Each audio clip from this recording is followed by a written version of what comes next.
Programa ofrecido por...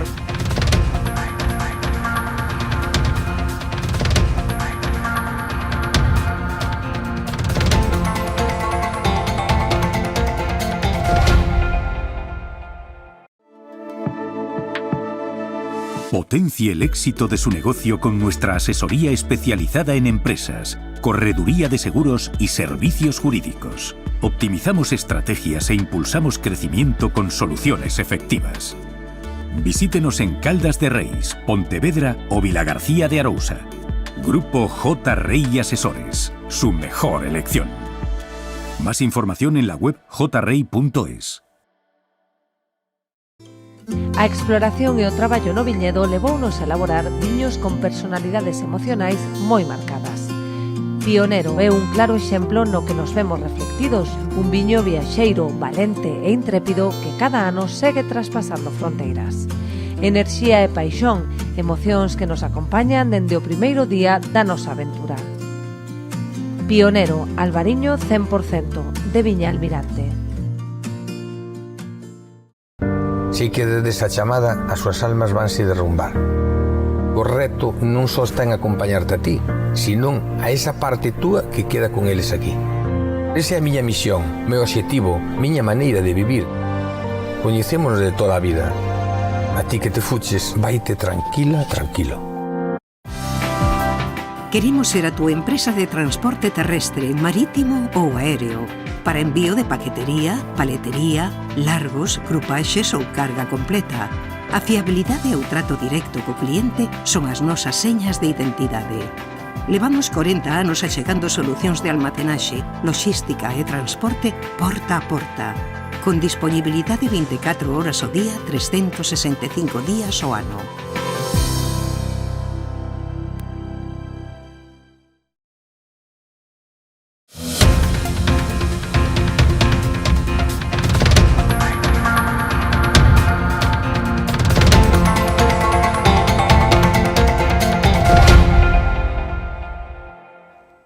Señoras, señores, amigos e amigas, moi boa noite, saudos desde Arribadumia, desde os estudios centrais de Canal Rías Baixas.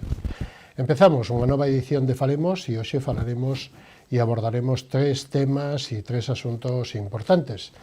Estaremos coa presidenta de Abiturga, a Asociación de Vivendas Turísticas de Galicia, entre outras cosas pola nova lei que pide e que obriga a dar datos cando viaxamos ou somos aloxados, e non só nos aloxamentos, sino en outros moitos sectores. Cales son as consecuencias, cales son como está o sector, como lles afecta e cales son un pouquiño a problemática que está xerando esta nova lei que entrou en vigor o pasado día 2 deste mes. Estaremos e abordaremos o sector do viño. Acabase de firmar o acordo con Mercosur, entre a Unión Europea e Mercosur, como afecta, como vai, como ven, como foi o ano para a DO Rías Baixas, e como se presenta o sector e a denominación de orixe e o peso que teñen as denominacións de orixe para o rural e para Galicia, co secretario xeral do Consello Regulador da DO Rías Baixas, con Ramón Huidobro.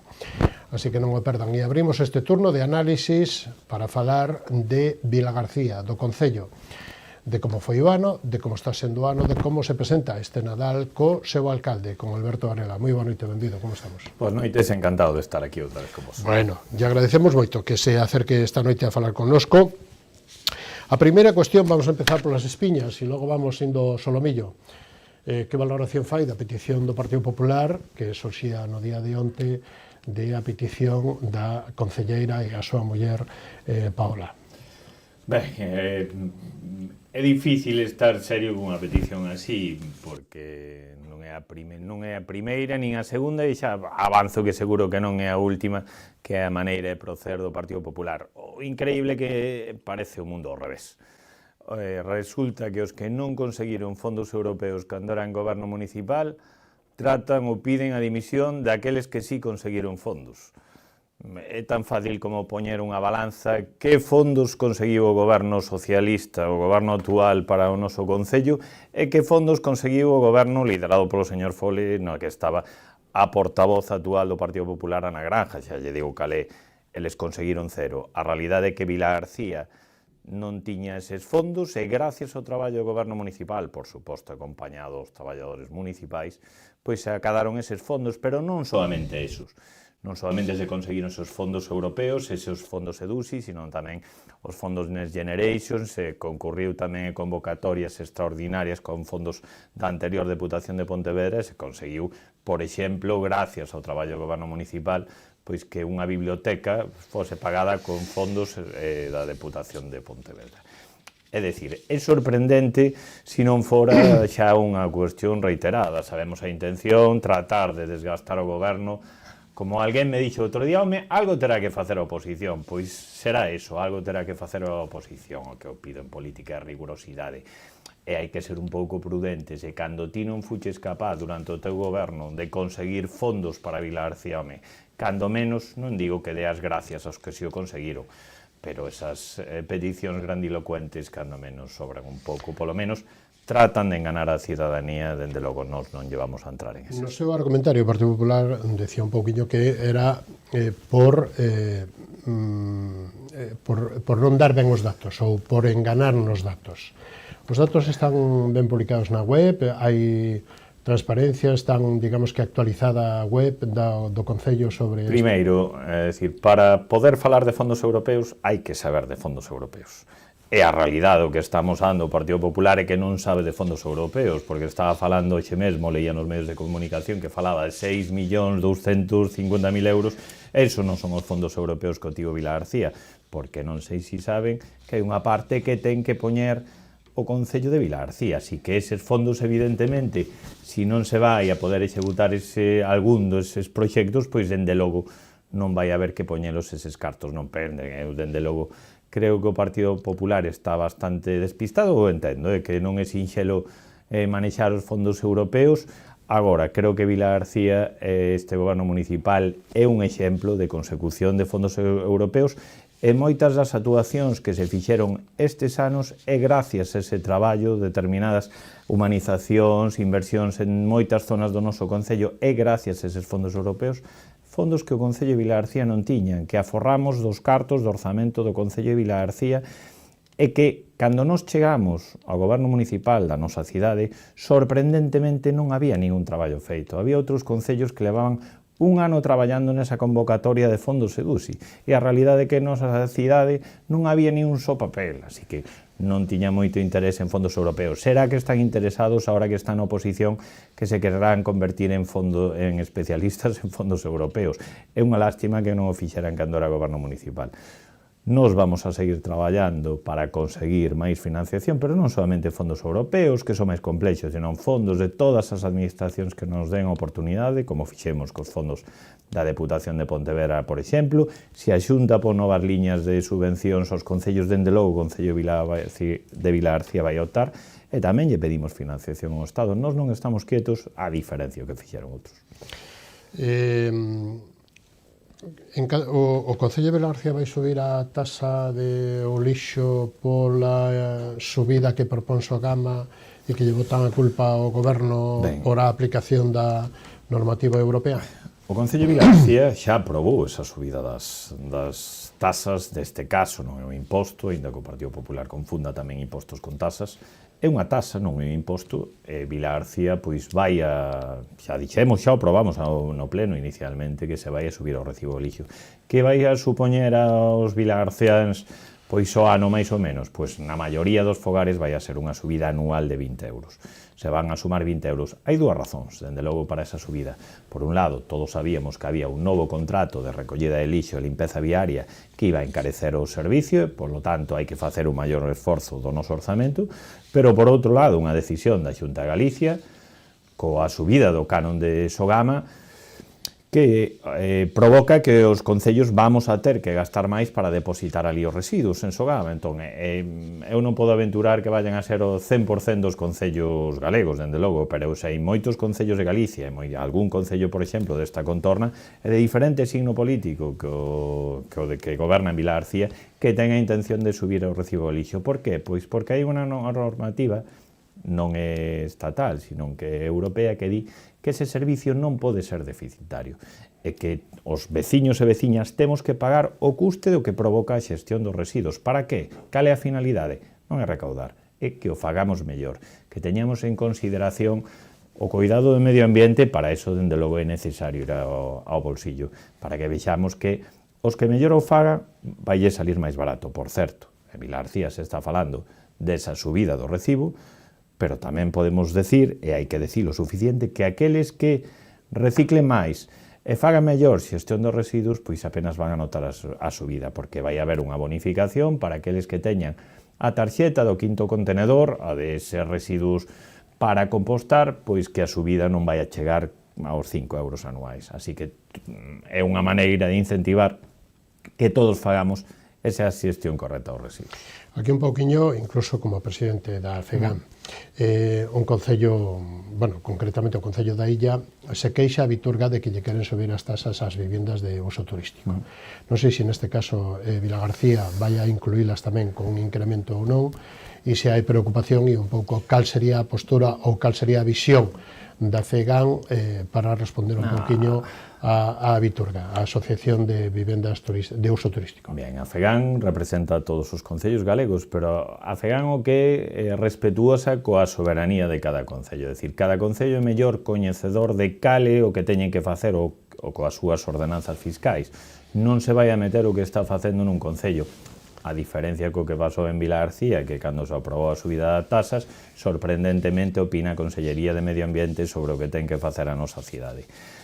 A FEGAM non vai a facer eso. Si podemos decir, ou entrar no debate, que hai maneiras e hai concellos que o están explorando, que eses pisos turísticos, pois hai que regular esa afluencia de turismo, non sei se a maneira é a tasa turística para resolver os sobrecoustos que temos os concellos turísticos en determinadas épocas do ano, que non revirten esos ingresos da maneira necesaria para os concellos.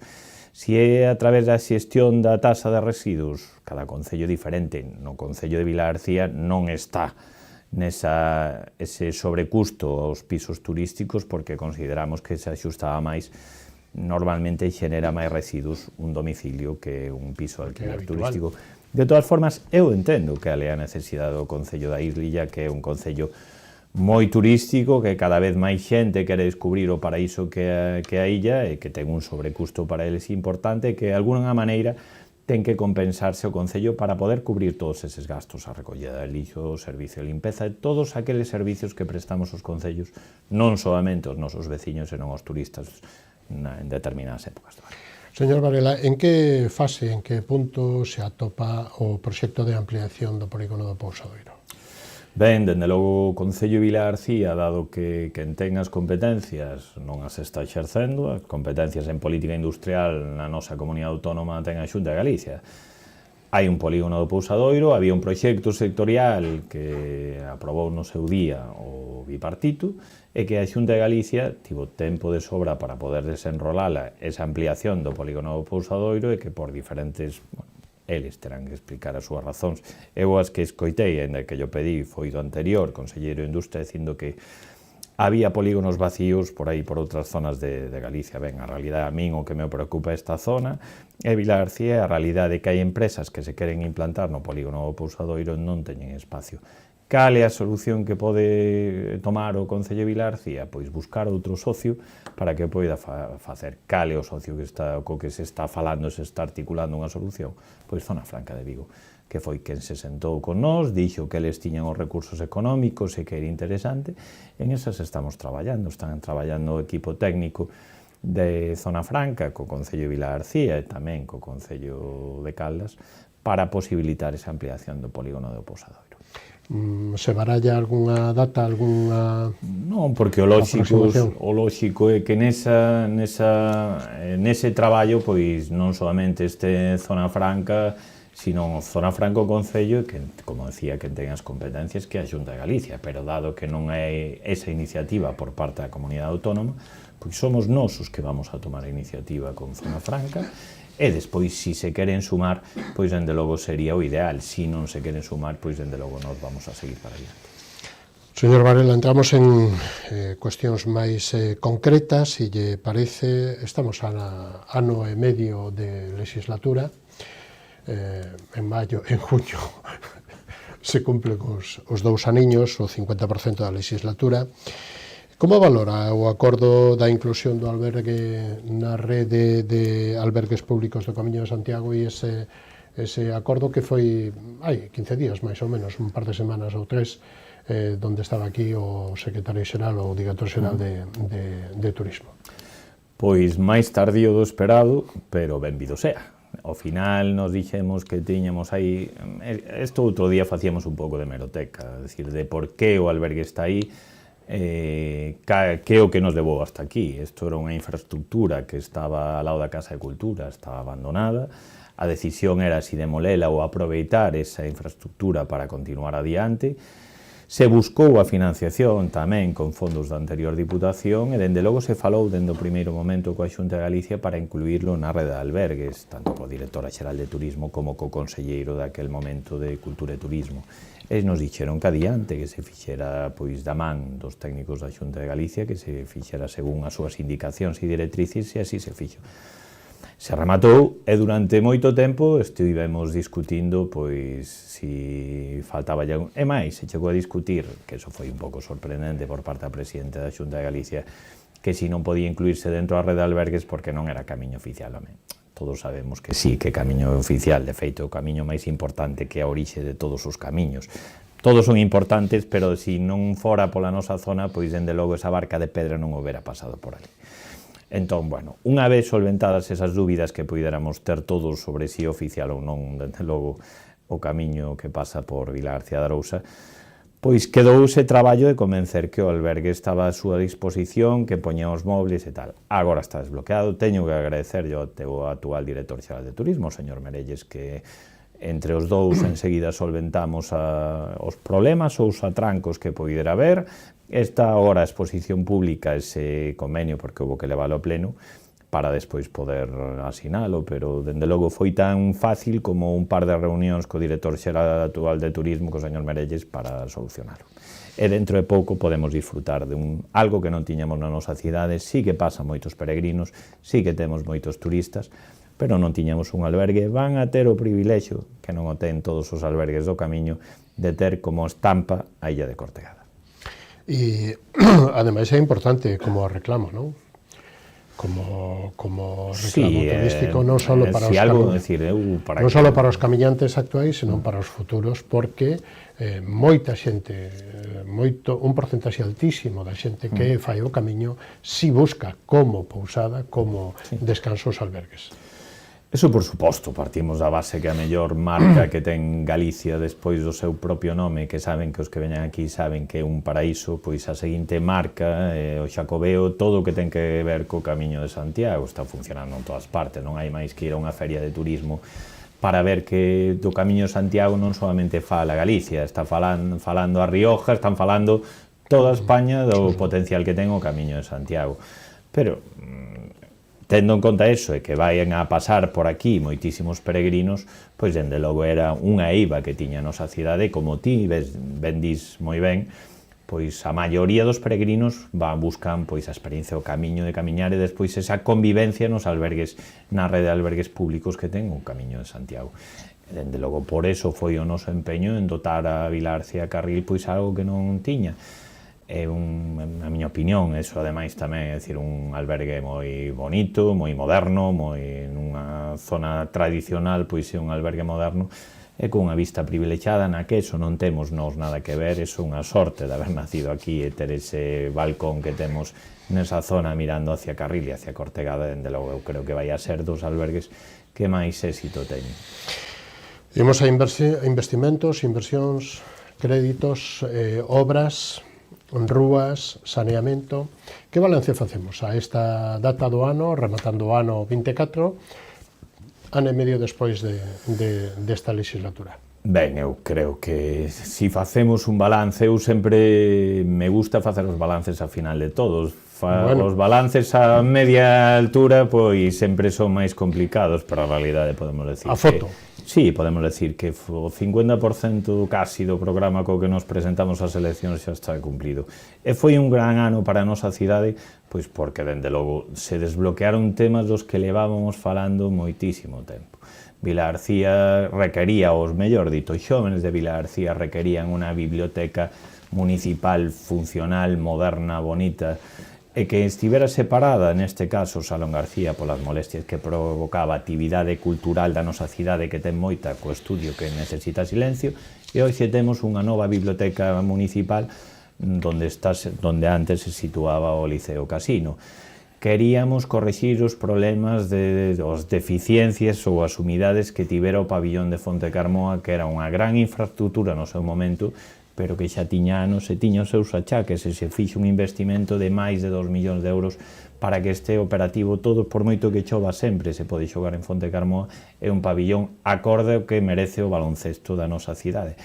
E levábamos tamén, por exemplo, moito tempo pedindo a rexeneración da praia de Concha Compostela, que nos costou moitos viaxes a Santiago, a Madrid, a Pontevedra para tratar de desbloquealo, e por fin unha realidade, aparte da reforma que se fixo estes anos no paseo, da demolición do Cira, da hora das obras que empezarán dentro de pouco da parte desa fachada marítima, que é esa parcela ao ramal que lle compramos ao porto de Vilagarcía. É dicir, é un gran ano para a nosa cidade porque se han desbloqueado moitos proxectos históricos, como decía, e que ademais se sigue traballando en humanizar e mellorar non soamente unha zona do noso concello, senón moitas zonas do noso concello. Durante estas últimas semanas, por exemplo, se presentou as obras que se realizaron na rúa Quilino Iglesias, nos Duráns, con unha humanización moi importante, correxindo a accesibilidade, facendo unha zona de estar, de socialización dos nenos e nenas e dos maiores, porque hai ali tamén xogos, como tamén outro día se presentou a entrada do barrio da zona da parroquia de Trabanca Sardiñeira, tamén con investimento nunha zona moi complicada de resolver, porque estaba separado pola vía do tren, porque pois era unha zona que non merecía. Dende logo Trabanca se traballou para mellorar non soamente a súa imaxe, senón tamén para correxir problemas de accesibilidade. Outro día tiven a oportunidade de estar ali un ratiño cos veciños e veciñas, sempre che din algunha cousa que hai que correxir, como é lóxico, pero dende logo decían que quen vira e quen ve, dende logo esa zona de Trabanca Sardiña.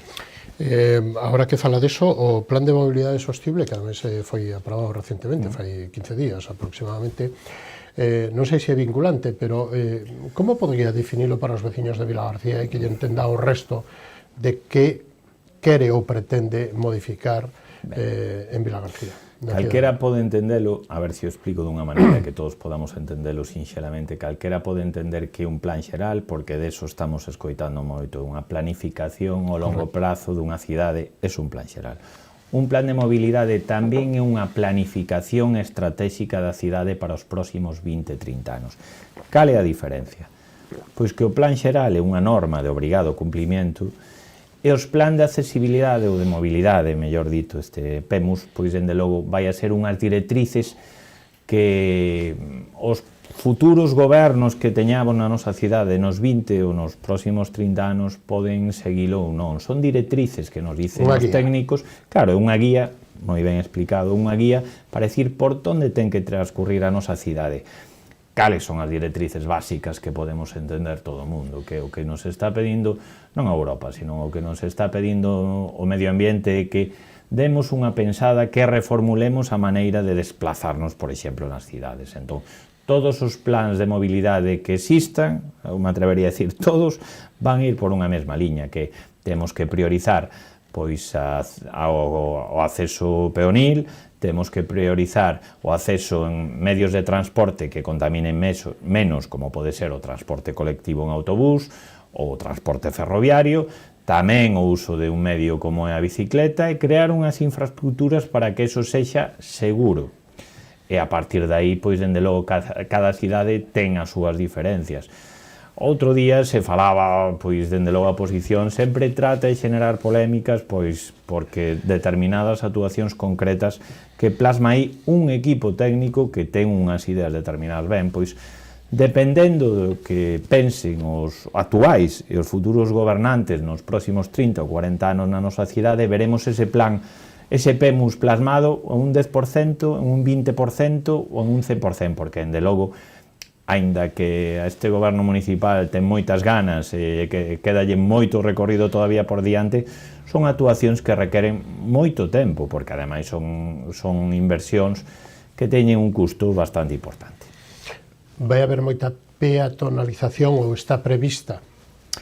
Ben, eu podo falar a corto ou medio prazo. A corto ou medio prazo, dende logo, na nosa cidade a máis inmediata que se vai a realizar, ademais corresponde porque se nota moito e porque non deu no seu momento e importe, o sea, non había financiación para rematala nunha soa fase, que é a realización de Conde Vallellano. Con eso se remata unha parte moi importante e unha parte pequeniña da Avenida Mariño que xa está peatonalizado con urbanismo táctico, que é diante da peixería, para que todos nos entendamos. Se ha feito un esforzo moi importante durante todos estes anos, non somente este goberno actual, sino os gobernos, teño que decir, os socialistas, durante estes anos en Vilar García, porque se leva, pois, feito ese camiño de humanización, Rei da Viña, Castelao, nos Plaza de Galicia, Plaza de Independencia, Arzobispo Lago, agora con Conde Vallellano, pero es que ademais isto non se está ceñindo unha zona concreta do noso concello. Se han feito peatonalizacións ou humanizacións en Vilaxoán, se han feito humanizacións en Carril, se han feito humanizacións no barrio do Piñeiriño, que cada vez ten un maior auge, cada vez hai máis familias e xente xoven vivindo ali, ou esa mesma que estaba falando nos Duráns, que tamén é un barrio moi céntrico, que creceu con un urbanismo un pouco desordenado, pero a realidade é que se está facendo investimentos en todas as zonas do noso concello. Eu creo que o centro, pois, está moi avanzado e pouco lle pode quedar, polo menos a curto prazo, pero, dende logo, hai outras zonas do noso concello que si van a seguir tendo actuacións de humanización ou de accesibilidade, outras moi necesarias. Por exemplo, estamos correxindo unha eiva que tiña de accesibilidade, de camiños seguros que tiña, por exemplo, a Rúa Meixeiras, que se está en estos momentos en execución, o acceso na Rúa Venceslao Fernández Flores, aí tamén entrando ao barrio do Piñeiriño. Tamén seguimos investindo en saneamento, en pluviais, como se acaban de presentar estes días, pois, en Camiño da Regueira, en Fontecarmoa, en Rúa do Canto Faxilde. É dicir, non soamente se está traballando no que é a superficie da cidade, as humanizacións, senón tamén nas tripas da cidade na que estamos facendo un esforzo inversor moi importante durante todos estes anos. E nas zonas ou nas rúas peatonais ou peonís, hai que ter en conta tamén que beneficia o comercio, non só os veciños, os habitantes, sino o resto dos comercios. As reunións cos veciños, digamos que son consensuadas, son a peticións deles. Unha reflexión, o primeiro que comentabas nesta, decir, os datos non minten, e a realidade é que Vilar García eso non... Primeiro, que os estudios sempre din que cando as rúas se humanizan, pois, dende logo, se van a revalorizar non solamente as vivendas, senón tamén os locais. Pero en Vilar García, en Pontevedra ou en calquer cidade galega.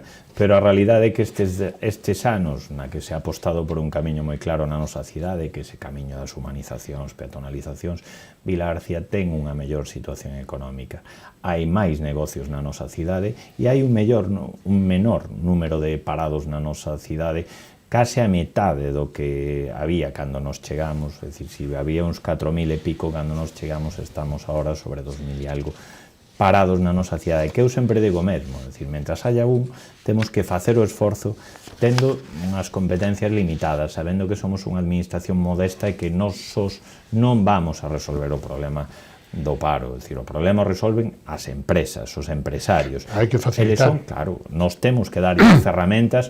Que ferramentas lle pode dar unha administración local para que a situación do teu concello mellore? Pois non somente infraestructuras, senón tamén políticas activas de emprego, como se está facendo, por exemplo, coas axudas á contratación que se fixo, ou as axudas a ao traballo por conta allea, é dicir, axudas aos emprendedores que estaban comenzando co seu negocio, como os bonos son da casa tamén están axudando co noso comercio agora que ven ao Nadal, e por certo, acordémonos tamén do noso comercio local con eses bonos son da casa, e acordémonos dos negocios dos nosos veciños.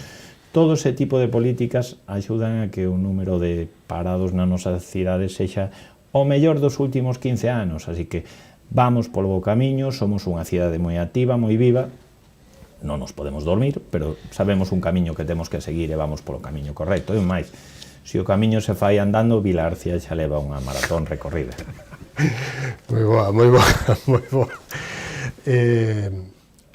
Imos ao Nadal, pero antes, como vai o Baicar? Fágame unha pequena mención sobre o Baicar e os estacionamentos disuasorios, ou como lle queira chamar vostede. Sí, cando se fala moito, o plan de mobilidade fala deso, cando se fala dun modelo de cidade, nós non estamos demonizando o vehículo privado, o coche, sino hai que decir que o vehículo privado é necesario, pero é necesario para os traxetos que hai que realizar. Está amosado tamén os estudios que a maioría dos traxetos que facemos son demasiado curtos e se poderían facer sin necesidade de coller o coche, pero esos son hábitos.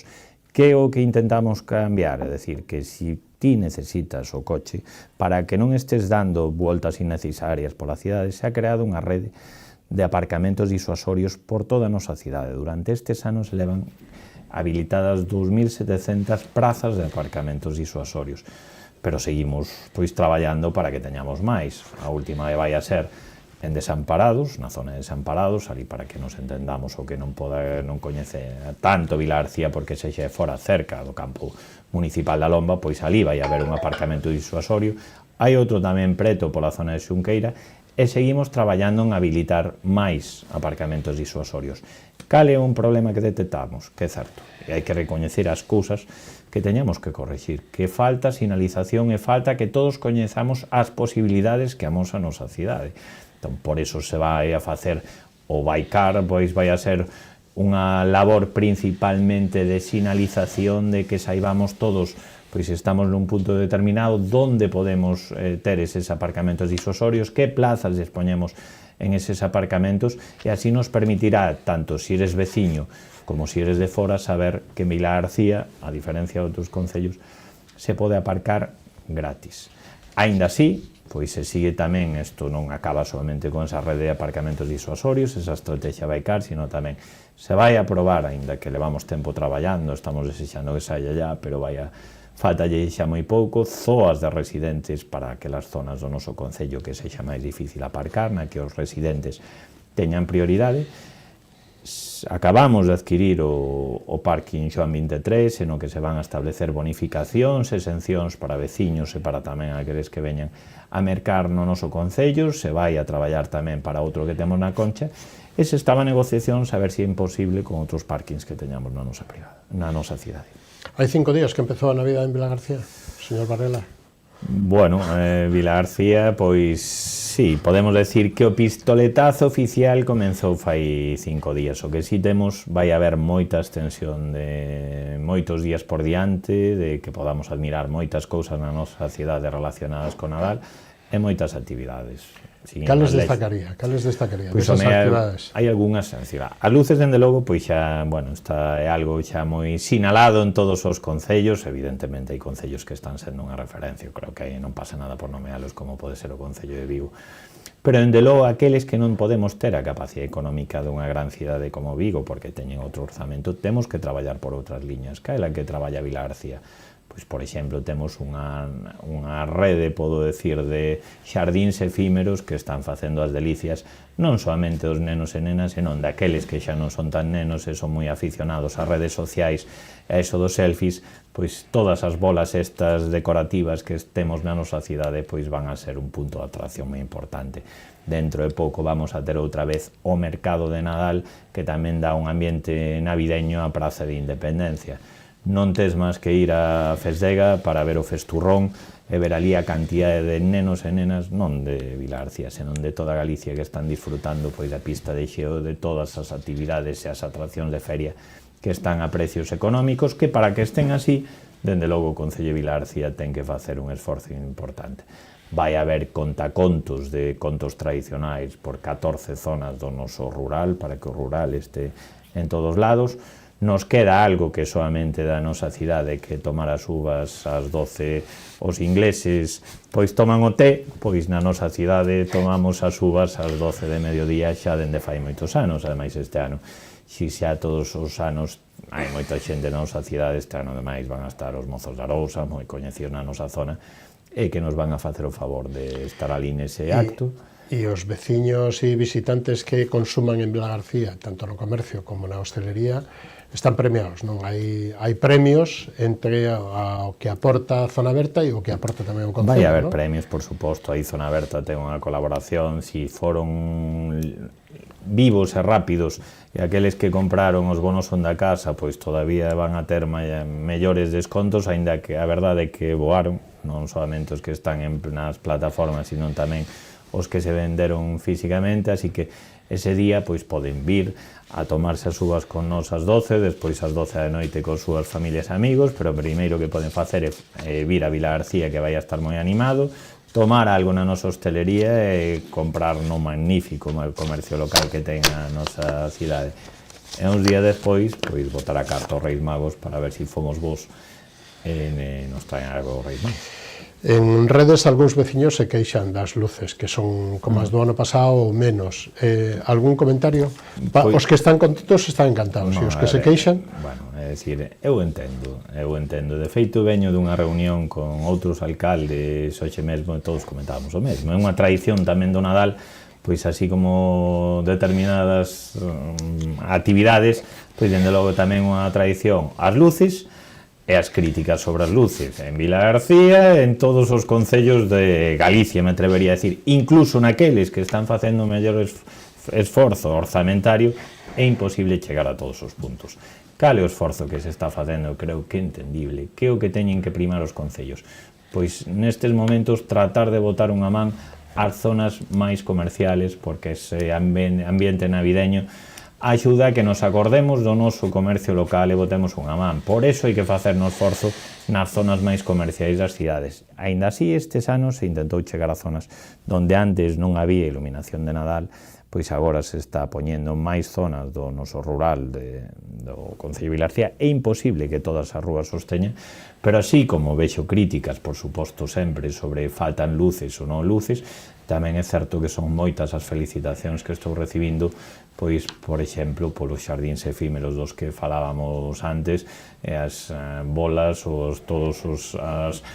traballo tamén que realizaron os rapaces e rapazas dos obradoiros de emprego de carpintería que puxeron ali diferentes soldados típicos de Centro Europa do Nadal por zonas do noso diante do Concello, os camellos que hai a Estrella, que tamén un traballo do obradoiro de carpintería en frente do auditorio. Decir, bueno, creo que podemos estar satisfeitos da decoración de Nadal da nosa. Por falta de tempo, última intervención, señor Varela, o que queira, ou convidar aos veciños de a ría de Muros Noia ou a ría de Pontevedra que veñan a Arousa, que é a capital, sempre foi a capital de Galicia, Arousa, non? Sí, home, sigue sendo Vilagarcía, dende logo vamos a ser, aunque somos o sitio máis grande, evidentemente. Eu sei, con todos os respetos, por suposto, ao resto de compañeiros e concellos do Salnés, somos a capital do Salnés, Vilagarcía, así que o que nos queda nestas datas é primeiro desexarlle unhas felices festas a todos os ointes desta casa, que disfruten coas súas familias e os seus amigos, e que aproveiten a chegarse a Vilagarcía e ver as múltiples actividades de Nadal que temos, e teñen nenos que non deixen de vir polo festurrón e que se acorden do comercio local de Vilagarcía, de todo o Salnés, porque merece a pena. Incluso os berras creo que chocolatada, non? Sí, é dicir, o problema aquí vai a ser non engordar estas navidades. Señor Varela, un placer, bo Nadal, hasta unha vindeira ocasión que xa será no ano novo. Así que bo Nadal, moi boa noite, moitas gracias por asistir esta noite. Bo Nadal a todos e a todas e moitísimas gracias por convidarme, hasta a próxima. Nos vamos a policía da man dos patrocinadores, volvemos e recibimos a Ramón Huidobro, secretario xeral do Consello Regulador da Denominación de Orixen Rías Baixas, os viños, os mellores viños blancos do mundo. Non me perdan, será dentro de un instantillo, hasta ahora mismo.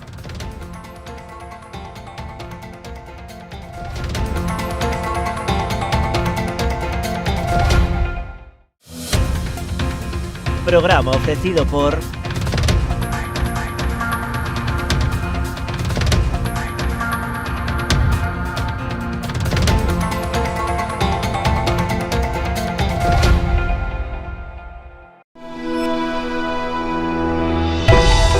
No mundo dos negocios, cada entrega conta. Galiport é o teu socio fiable para o transporte. Contamos con equipo especializado que garante as entregas seguras. Nos entendemos a importancia da túa carga. Confía en nós para levar ou traer as túas mercadorías. Galiport, a túa solución en transporte de confianza. Temos paixón polos nosos clientes.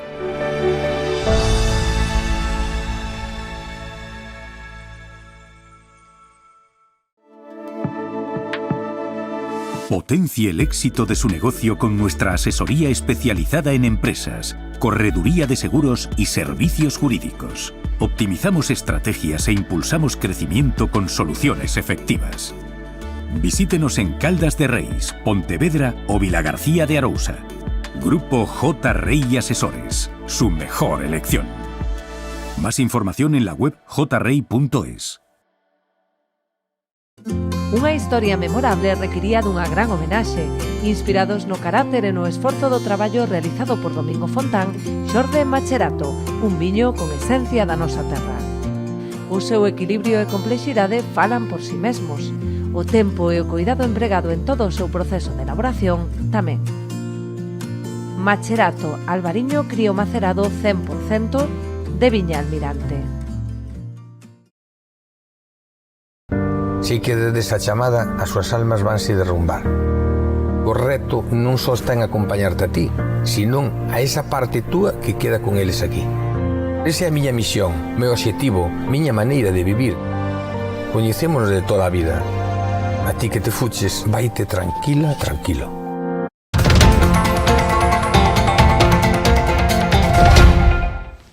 Pois xa estamos de novo con todos vostedes e damos a boa noite e a benvida a Ramón Huidobro, secretario xeral do Consello Regulador da Denominación de Orixe en Rías Baixas, os viños blancos, os mellores viños blancos ou os viños blancos mellores do mundo. Pero ademais é secretario xeral da Conferencia Española dos Consellos Reguladores do vitivinícolas ou do mundo vitivinícola, das denominacións de orixe. Digamos que é a asociación das denominacións de orixe que representa os viños e os intereses dos viños non só en España, sino que tamén na Unión Europea. Como definiría o panorama que lle toca ao mundo do viño nestes anos, señor Huidobro? Benvido, moi boa noite. Bueno, muchísimas gracias por la invitación y la verdad es que estoy encantado, como siempre, de poder acompañaros y de estar aquí. ¿Cómo veo el mundo del vino en estos últimos años? Bueno, el mundo del vino en estos últimos años, yo creo que hay un antes y un después de la pandemia, ¿no? Podemos estar hablando. La pandemia nos pilló a todos un poco a pie cambiado y esto pues, nos obligó a readaptarnos a la situación. Y después, yo creo que después de la pandemia, pues todos los cambios geopolíticos que están aconteciendo en el mundo, pues todavía cuando era el domingo, ¿no? Nos despertábamos con los problemas en Siria, etcétera, etcétera. Bueno, pero toda esa situación geopolítica que está viviendo el mundo, pues está convulsionando el mundo del vino, está convulsionando también la forma de actuar de los consumidores. Si a eso le sumamos pues el cambio en las políticas o en los hábitos de consumo, si a eso le sumamos también pues todo lo que es esa población que está entrando en Europa, Europa es la gran consumidora de vinos del mundo, pues que también está cambiando la forma de ser y la forma de comportarnos en nuestros países, y si a eso le sumamos pues políticas medioambientales o políticas sanitarias que se están adoptando, etcétera, etcétera, pues hombre, el mundo del vino ha cambiado radicalmente en muy pocos años, ¿no? ¿Eso es bueno o es malo? Bueno, eso depende de cómo lo queramos ver cada uno. Desde luego, desde nuestro punto de vista, entiendo que es un panorama de oportunidades y así es como debemos verlo, ¿no? Yo creo que hay mucho juego todavía por delante. Esto no es una carrera de velocidad, sino que es una carrera de fondo, y evidentemente habrá cambios ya los estamos viendo, pero desde luego yo lo veo con optimismo y de manera positiva, ¿no? Claro, son desafíos, tamén son oportunidades. Os lobbies que non están interesados no viño, que están interesados en outras bebidas, ou en que o viño sea considerado como unha bebida alcohólica, e despreciando ou deixando, digamos, que o arraigo cultural que ten o viño para todo o mundo occidental. E para isto non só hai que loitar desde Galicia, desde Cambaos ou desde Ribadumia, digamos que no entramado das denominacións de orixen, para que Europa sexa considerada, ou isto sexa considerada dentro da política agraria común, dentro da chamada PAC que todo o mundo entende, ¿no? A ver, esto, evidentemente yo creo que ya las grandes batallas en Europa no se dan ni en Galicia ni se dan en España. Ahora mismo nosotros estamos metidos pues, en la Unión Europea. España pertenece a la Unión Europea desde ya hace unos cuantos años, yo creo que ya es un país consolidado dentro de lo que es la Unión, pero yo creo que los españoles, o por lo menos algunos sectores, todavía nos cuesta entender que la política no se juega en casa, sino que la política se está jugando en Bruselas o en Estrasburgo, ¿no? Y es ahí donde hay que trabajar, y eso es lo que están haciendo muy bien pues algunos países que nos antecedieron en esa entrada en la Unión Europea, véase Francia, véase Alemania, véase Italia, que tienen esos lobbies donde están trabajando y donde están apostando por el futuro. Y luego nosotros tenemos que tener claro que las decisiones que vamos a vivir en España dentro de 4 años se están empezando a tomar ahora. O sea, ahora en el 25 empieza a trabajarse la nueva PAC, que se aprobará en el 27 y que empezará a regularse en cada uno de los Estados miembros pues a partir del 28. O sea que dentro de lo que va a pasar dentro de 4 años empezaremos a dibujarlo ahora. Y evidentemente tenemos que empezar a trabajarlo ahora. Sí que es cierto que hay lobbies que son mucho más activos. Probablemente pues, en el mundo del vino pues, hemos confiado en esto que usted decía antes, pues que la tradición, la cultura, etcétera, etcétera, pues eso iba a pesar más en esa balanza de equilibrios, y nos estamos dando cuenta de que no, de que para nuestra suerte o nuestra desgracia, pues hay que trabajar y hay que explicar en todos los ambientes que el vino no es una bebida alcohólica, por ejemplo, sino que es una bebida fermentada que sí tiene alcohol, pero no es una bebida alcohólica. Hay que diferenciar entre bebidas destiladas y bebidas fermentadas, y después no podemos olvidarnos que el vino, tanto en la ley nacional, en la ley de la viña y el vino, en la ley del año 2003, como en la ley gallega de calidad agroalimentaria recientemente aprobada, la ley 1/2024, el vino está definido como un alimento. Claro. Y entonces como alimento como tal, pues nosotros tenemos que defenderlo. Sí que es cierto que hay incluso sectores pues, que están atacando los alimentos, lo estamos viendo con la carne y lo estamos viendo con otros productos, con lo cual pues, evidentemente el vino no está al margen de todas esas batallas. Y sí que es cierto que para esos lobbies antialcohol, intentar doblar el pulso del vino es importante. ¿Por qué? Porque hoy por hoy nosotros somos como esa bandera todavía pues que representa lo que bien decía usted antes, pues territorio, cultura, forma de ser, forma de vivir, etcétera, etcétera. Bueno, ahí estamos trabajando, desde luego, con AINCO.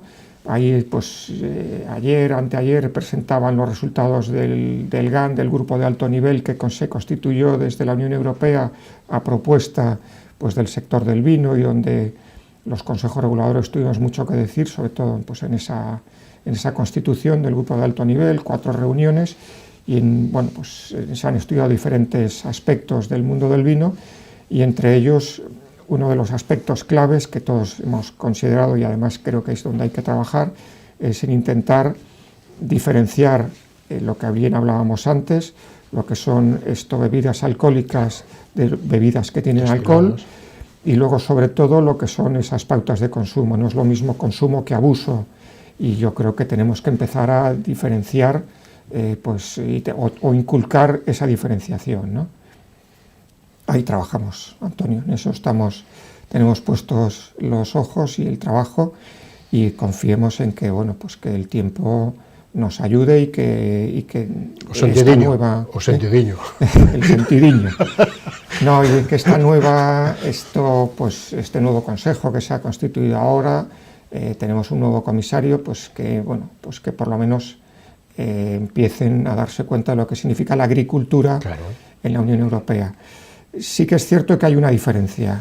En el primer discurso de la presidenta de la Unión Europea, de von der Leyen, esto hace 4 años, prácticamente no tocó para nada la agricultura, no se hizo ninguna referencia, y en esta última, pues en su última intervención o en su primera intervención de este nuevo mandato, por lo menos le dedicó algo más de 15 minutos. Fíjate que hasta le tasamos el tiempo para saber la importancia que tenemos cada uno de los sectores, el peso que tenemos en la Unión Europea, ¿no? Claro.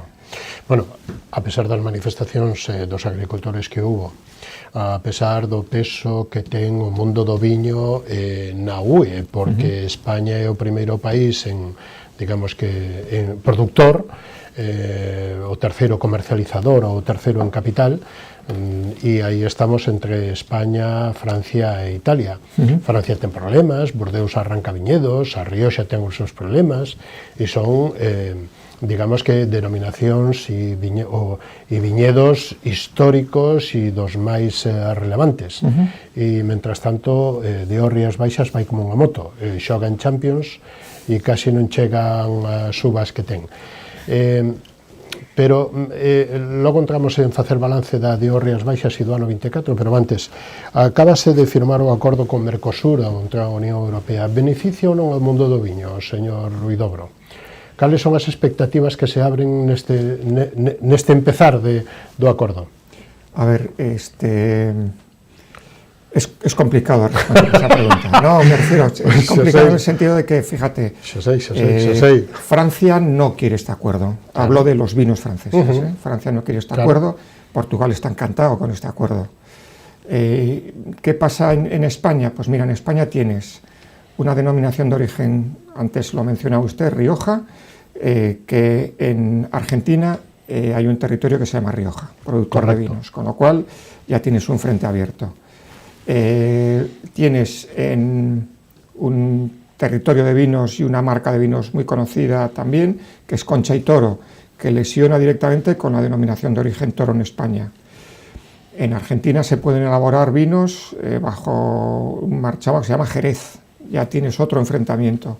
Luego tienes una palabra que se llama cava, que al final una cava para nosotros es una denominación de origen de vinos espumosos, y las cavas, hablando del mundo del vino, en el mundo castellano del vino, son esas zonas, esas áreas donde se elaboran los vinos, con lo cual ya tienes otro enfrentamiento.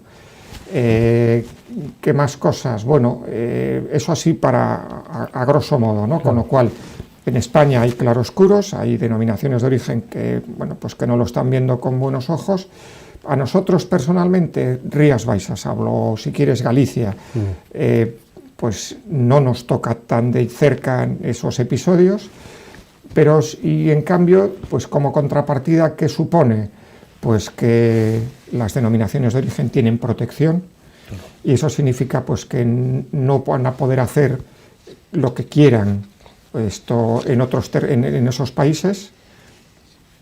Vamos a proteger marcas, vamos a proteger tipologías, vamos a proteger menciones como tipo, estilo, etcétera, etcétera, que se podían dar pie a confusión en los consumidores. No podemos olvidar además de que ya los productos argentinos, o uruguayos o chilenos, los vinos, están entrando en España, ya llevan años vendiéndose en España, con lo cual pues para nosotros no va a ser un problema en ese sentido. Y yo creo que si tuviéramos que hablar desde el aspecto más positivo, desde mi punto de vista, sería todo lo que es el aspecto arancelario. Nosotros teníamos un mercado hace años... Que influye en el precio en destino. Efectivamente. Pero... No solamente influye en el precio en el destino, sino que influye en los hábitos de consumo. Nosotros, pues hace años, uno de los mercados objetivos con los que trabajamos era Brasil. Teníamos un potencial en Brasil, estoy hablando pues del año 2010, 2011, un potencial de crecimiento terrorífico, además, o sea, muy grande, con unas buenas ventas, con un crecimiento en valor y en volumen, que se vio truncado en el año 2013 por los aranceles. ¿Por qué? Porque en aquel momento el gobierno brasileño decidió que estaba entrando mucho vino europeo, eso podía estar perjudicando los intereses de las bodegas brasileñas, y entonces deciden imponer aranceles a los productos que están entrando desde Europa, con lo cual el consumidor se queda sin vinos europeos, deja de consumir vino, las bodegas que se estaban constituyendo, que se estaban empezando a montar en Brasil, se vienen abajo porque el consumidor deja de consumir vino y sigue entrando el vino argentino y el vino uruguayo como estaba entrando, con lo cual no benefició a nadie, no fueron unas medidas que apoyaron el desarrollo de la industria vitivinícola en Brasil, se cargaron una proyección, pues incluso en la restauración y en la hostelería, y a los europeos pues nos hicieron un flaco favor. Esto evidentemente puede apoyar la defensa de esta situación y podría volver otra vez a intentar hacer resurgir el consumo del vino en este mercado. Con esto, ¿qué quiero decir? Que va a ser un acuerdo para allá. Yo creo que, bueno, ahí eso es una decisión que todavía se tiene que tomar en el Consejo de Europa, a ver cómo se pone el Consejo, hacia qué lado se decanta, y luego pues hay todavía bastantes flecos que hay que atar, que están sin cerrar todavía, y que habrá que ver cómo se cierran, y si no hay que votarlo en cada uno de los parlamentos de cada uno de los Estados miembros, etcétera, etcétera. O sea que, bueno, creo que esto, ahora empezarán a cambiarse los cromos. Claro. Pero hai moitísima preocupación en outros moitos sectores agrarios, como por exemplo o cárnico, ¿no? Ou dos cereales, ¿no? Porque lógicamente os costes, e digamos que non só os costes, sino que as condicións de produción non teñen nada que ver cas europeas. Claro. Co cal o coste aquí é o que a nós nos prexudica, que por eso nós estamos en contra, ou por eso perxudícanos aos europeos e aos españois os produtos, por exemplo, de Marruecos ou de outros lados que son producidos non só a coste económico máis barato, sino en unhas condicións que non teñen nada, que aquí estarían prohibidas. Sí, nosotros tenemos unas exigencias, la Unión Europea marca unas pautas de exigencias, sobre todo en el tema agrícola. Claro. O sea, no podemos olvidarnos desde mi punto de vista, ¿no? O sea, la Unión Europea cuando nace, yo creo que tiene dos objetivos. Uno que es la liberalización de los mercados, y otra, que Europa nunca vuelva a pasar hambre después de la Segunda Guerra Mundial. Y entonces por eso se potencian dos cosas. O sea, se potencia por un lado todo lo que es el comercio del acero y del carbón, y se potencia sobre todo la agricultura. De ahí surgen las PACs, la política agraria común, etcétera, etcétera, donde se destinaba un porcentaje muy importante del presupuesto de la Unión Europea pues, a desarrollar la agricultura para que Europa nunca pase hambre. Y de repente estamos viendo cómo en los últimos años la agricultura en Europa pues, ha desaparecido de las mesas de trabajo. Después, hay una cuestión que para mí también es importante. O sea, Europa durante muchos años orientó esa política agraria común a lo que se llamaba la política de calidad. Y en esa política de calidad, como no podía ser de otra manera, las denominaciones de origen teníamos un peso importantísimo, o teníamos el peso fundamental. Y éramos un poco pues, como esas banderas para la defensa de los productos agroalimentarios de territorio, con tres objetivos básicos. Uno, que era defender el territorio; dos, fijar población; y tres, desarrollar la economía en base a esos productos endógenos que se producían allí. ¿Qué pasa? Que en los últimos años, desde la pandemia, lo que hemos visto es que la política agraria ha cambiado. Nos hemos orientado hacia una política que se llama esa estrategia, ese pacto verde, esa estrategia de la granja a la mesa, donde ya las políticas de calidad no tienen importancia. Fíjate, la política de calidad, con todo lo que se ha invertido, y hemos conseguido crear en el consumidor ese hábito de vamos a buscar esos productos de territorio que están apoyando pues, esa fijación de la población, etc. Entonces ahora nos hemos ido a la política de la sostenibilidad, cuando la primera empresa sostenible son las denominaciones de origen. ¿Por qué? Porque fijan población, porque desarrollan la economía y porque ayudan esto, pues a ese desarrollo verde.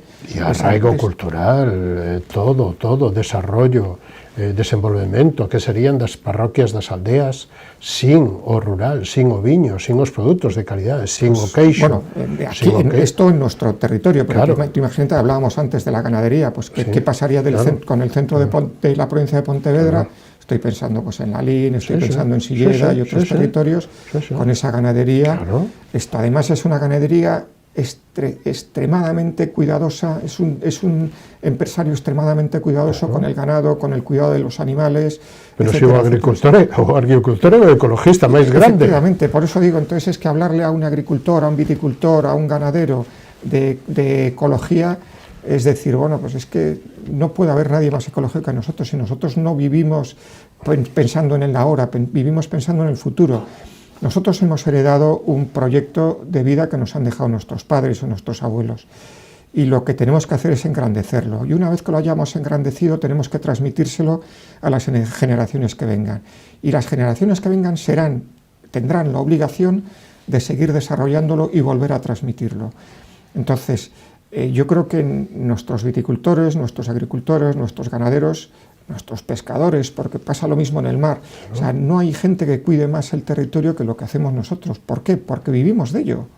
Es que no nos queda más remedio, y además lo hacemos encantados. Claro, non pode ir a política agraria común nin a política europea en contra dos intereses e da población, porque somos población. E o saber facer, o bo saber facer, o viño, para facer un bo viño, o máis importante é o saber facer viño, non a tecnoloxía, non un ordenador, non a inteligencia artificial. E el vino se hace en la viña, Ojo, non nos vayamos a olvidar. Pero ese bo facer, a cultura de facer viño, os povos que teñen que fan viño, son povos máis cultos e teñen máis riqueza económica porque desenvolven todo eso. E están fijados a la tierra, están fijados al territorio. Claro. Eso porque valoran el territorio de una manera completamente diferente al resto. Es decir, que era hai 30 e pico de anos, 36, 40 anos, esta comarca donde hoxe están asentadas as subzonas da de Rías Baixas. O desenvolvemento económico, cultural, de país, de atracción enoturística, etc. Fíjate, te doy un dato. O viño sigue sendo un dos produtos máis valorados e máis importantes que se produce no rural, non? Con máis calidad. En el Salnés es donde hay mayor número de jóvenes que han estudiado, que tienen titulaciones universitarias. En el Salnés. ¿Por qué? Gracias a dos cosas fundamentalmente. Al mar, a la pesca, turismo y al vino. Sí. ¿Por qué? Porque estabas generando una economía paralela, esto que te estaba ayudando pues a arreglar la casa, a cambiar el coche, a llevar a tus hijos a estudiar, a formarlos, a irte de vacaciones, a salir a tomar algo, con lo cual estabas haciendo ese gasto dentro de casa, con lo cual todo lo que tú estás generando de negocio se estaba quedando en el territorio. Todo lo que generan las denominaciones de origen de negocio se queda en el territorio, se fija al territorio. ¿Qué mayor inversión hay que esa? ¿Cómo es posible que haya alguien que no se plantee que esto hay que seguir protegiéndolo y defendiéndolo? Vostede que leva 20 e pico de anos dentro dos consellos reguladores e desenvolvendo e, lóxicamente, loitando e poñendo en valor as denominacións e todo o que nos toca a Rías Baixas e a Galicia, como se poden reivindicar estos valores e ter un impacto positivo en Europa? Con máis loita, con que os políticos nos fagan máis caso, con que os políticos autonómicos e centrais nos fagan máis caso, con que Europa desperte deste sono que non se pode ser solo bo? Bueno, yo creo que esto es un todos a una. Yo creo que al final hay que ir permeando, hay que comunicar. Y tenemos que estar más tiempo, a lo mejor tenemos que pasar más tiempo en Bruselas o tenemos que pasar más tiempo en Madrid, pues contándoles y hablándoles de nuestro libro, ¿no? O sea, creo que tenemos que seguir trabajando en ello, tenemos que seguir convenciendo, tenemos un nuevo Parlamento, ahora nos toca volver a explicarle pues a todos estos europarlamentarios que han llegado nuevos cuál es el trabajo que nosotros hacemos, al nuevo comisario también, cuál es el trabajo que nosotros estamos haciendo. Y desde luego tenemos que creérnoslo tenemos que seguir haciendo muy bien las cosas porque estamos en el punto de mira y lo que está deseando todo el mundo es que nos equivoquemos, claro, para que pues poner los ángeles para caernos y para que... Entonces, por eso tenemos que ser muchísimo más cautos, tenemos que trabajar más, tenemos que seguir siendo espejo y tenemos que seguir haciendo muy bien las cosas. Vuelvo a repetir, yo creo que aquí no hay vuelta atrás y sobre todo estar convencidos de que lo que estamos haciendo, o sea, lo vamos a ganar, porque estamos convencidos de que estamos trabajando para ganar esta batalla y la vamos a ganar, no me cabe la menor duda. Imos aos mercados. Para competir e liderar os mercados hai que combinar tres factores importantes, non? Que son calidad, cantidad e precio, non? Cal é o potencial dos viños galegos e principalmente dos viños da DO Rías Baixas no mundo dos viños con estas tres factores ou combinacións de factores? Bueno, yo creo que primero este sector ha hecho muy bien los deberes. Eso yo creo que es lo primero que hay que decir. Hemos tenido la suerte de estar rodeados de grandes profesionales, tanto en la viticultura como en la enología. Hemos tenido muy buenos maestros. Yo creo que desde el Consejo Regulador, pues los diferentes presidentes que han pasado por el Consejo Regulador, tanto Marisol Bueno desde su fundación como José Ramón Meiriño, Juan Gil, ahora Isidoro Serantes, pues creo que han sido unos grandes líderes y sobre todo han dejado trabajar a los profesionales. Y después también hemos tenido en el Pleno pues unos vocales que también pues han sabido ver cuál era el futuro y dónde querían llegar y dónde querían estar. Y a partir de ahí, pues muchísimo trabajo, fundamentalmente. Eso en primer lugar. En segundo lugar, yo creo que hemos acertado apostando por las variedades autóctonas. Y eso creo que fue un acierto. O sea, la defensa del albariño, la defensa de nuestras variedades blancas y tintas, únicas. Efectivamente, únicas en el mundo y que además seguimos investigando para seguir destapando y haciendo enología con variedades nuevas. Que tamén é patrimonio cultural. Efectivamente, hace poco aprobábamos un pliego de condiciones, en el pliego de condiciones una modificación que hicimos, la primera que se hizo desde Ratiño, que se aprobó, ¿no?, en el 2011, incluyendo la variedad Ratiño. Con lo cual, bueno, pues seguimos experimentando, seguimos trabajando en esa línea que son las variedades. Y eso para mí es importante. Yo creo que el modelo de sistema productivo también ha contribuido ese equilibrio entre el minifundio y las explotaciones más grandes. Yo no hablaría de latifundio, porque realmente aquí no hay latifundios, pero sí el minifundio o esas explotaciones de mayor tamaño, ese equilibrio entre uno y otro yo creo que ha ayudado, porque ha ayudado pues eso, a que esa generación de valor se diluya entre muchísimas familias, ¿no? Entonces eso también es importante. Y después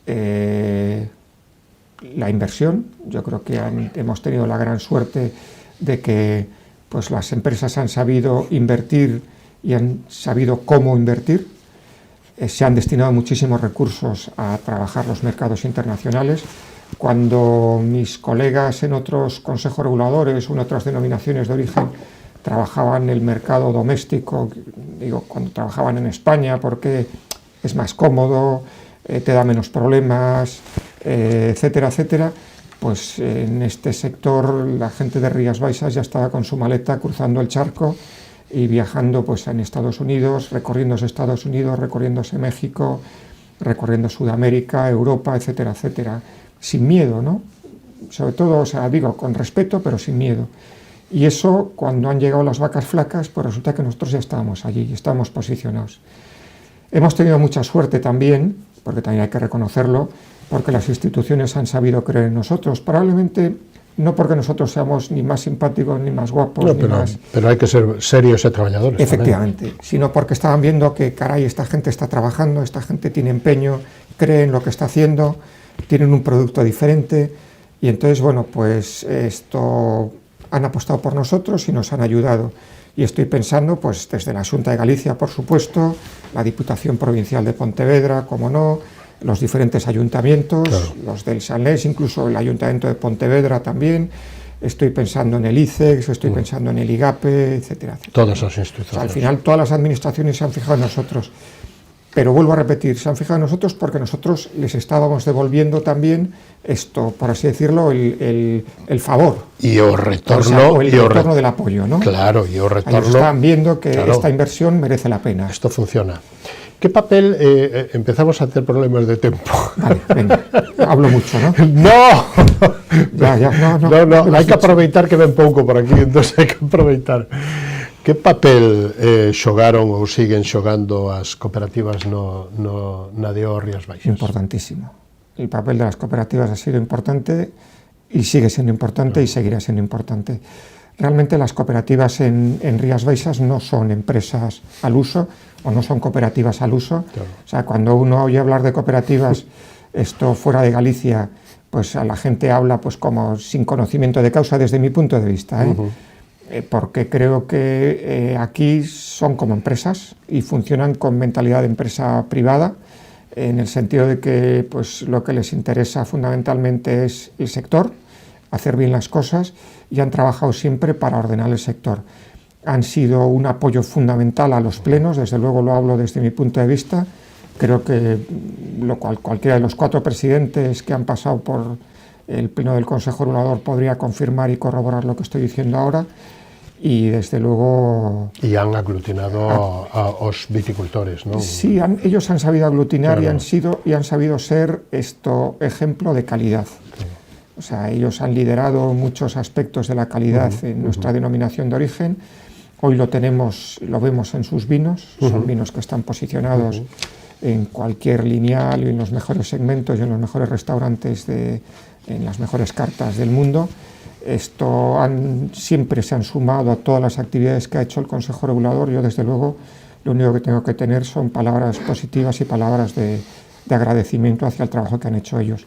Cualquiera de ellos. He conocido a diferentes presidentes de cooperativas y no estoy hablando solamente de las cooperativas del Sanlés, sino que también estoy pensando... Claro. E non das 2 grandes ou das 3 grandes, sino das pequenas, que tamén as hai, que tamén xogan un peso importantísimo. E que juegan pues, igual de bien que E as grandes marcas que viñeron, que siguen vindo e que están aterrizando e que están desenvolvendo proxectos aquí que, lóxicamente, chaman a atención, ou isto fai... Bueno, iba a decir que fai 20 anos non, pero é que a primeira que veus antes da de hoxe era unha gran marca, non? Efectivamente. Entonces, reformulo. Isto dá medo ou isto é o gordo da Navidade? Bueno, a ver, aquí hay 2 cosas, efectivamente. La mayor parte de las empresas que vienen a instalarse aquí vienen porque esto les interesa, o sea, no son monjitas de la caridad, porque vienen aquí, vamos a ayudar a los de Rías Baixas a ver cómo... No, o sea, me refiero, si apuestan por Rías Baixas es porque Rías Baixas esto está tirando y ellos están viendo que hay que estar aquí.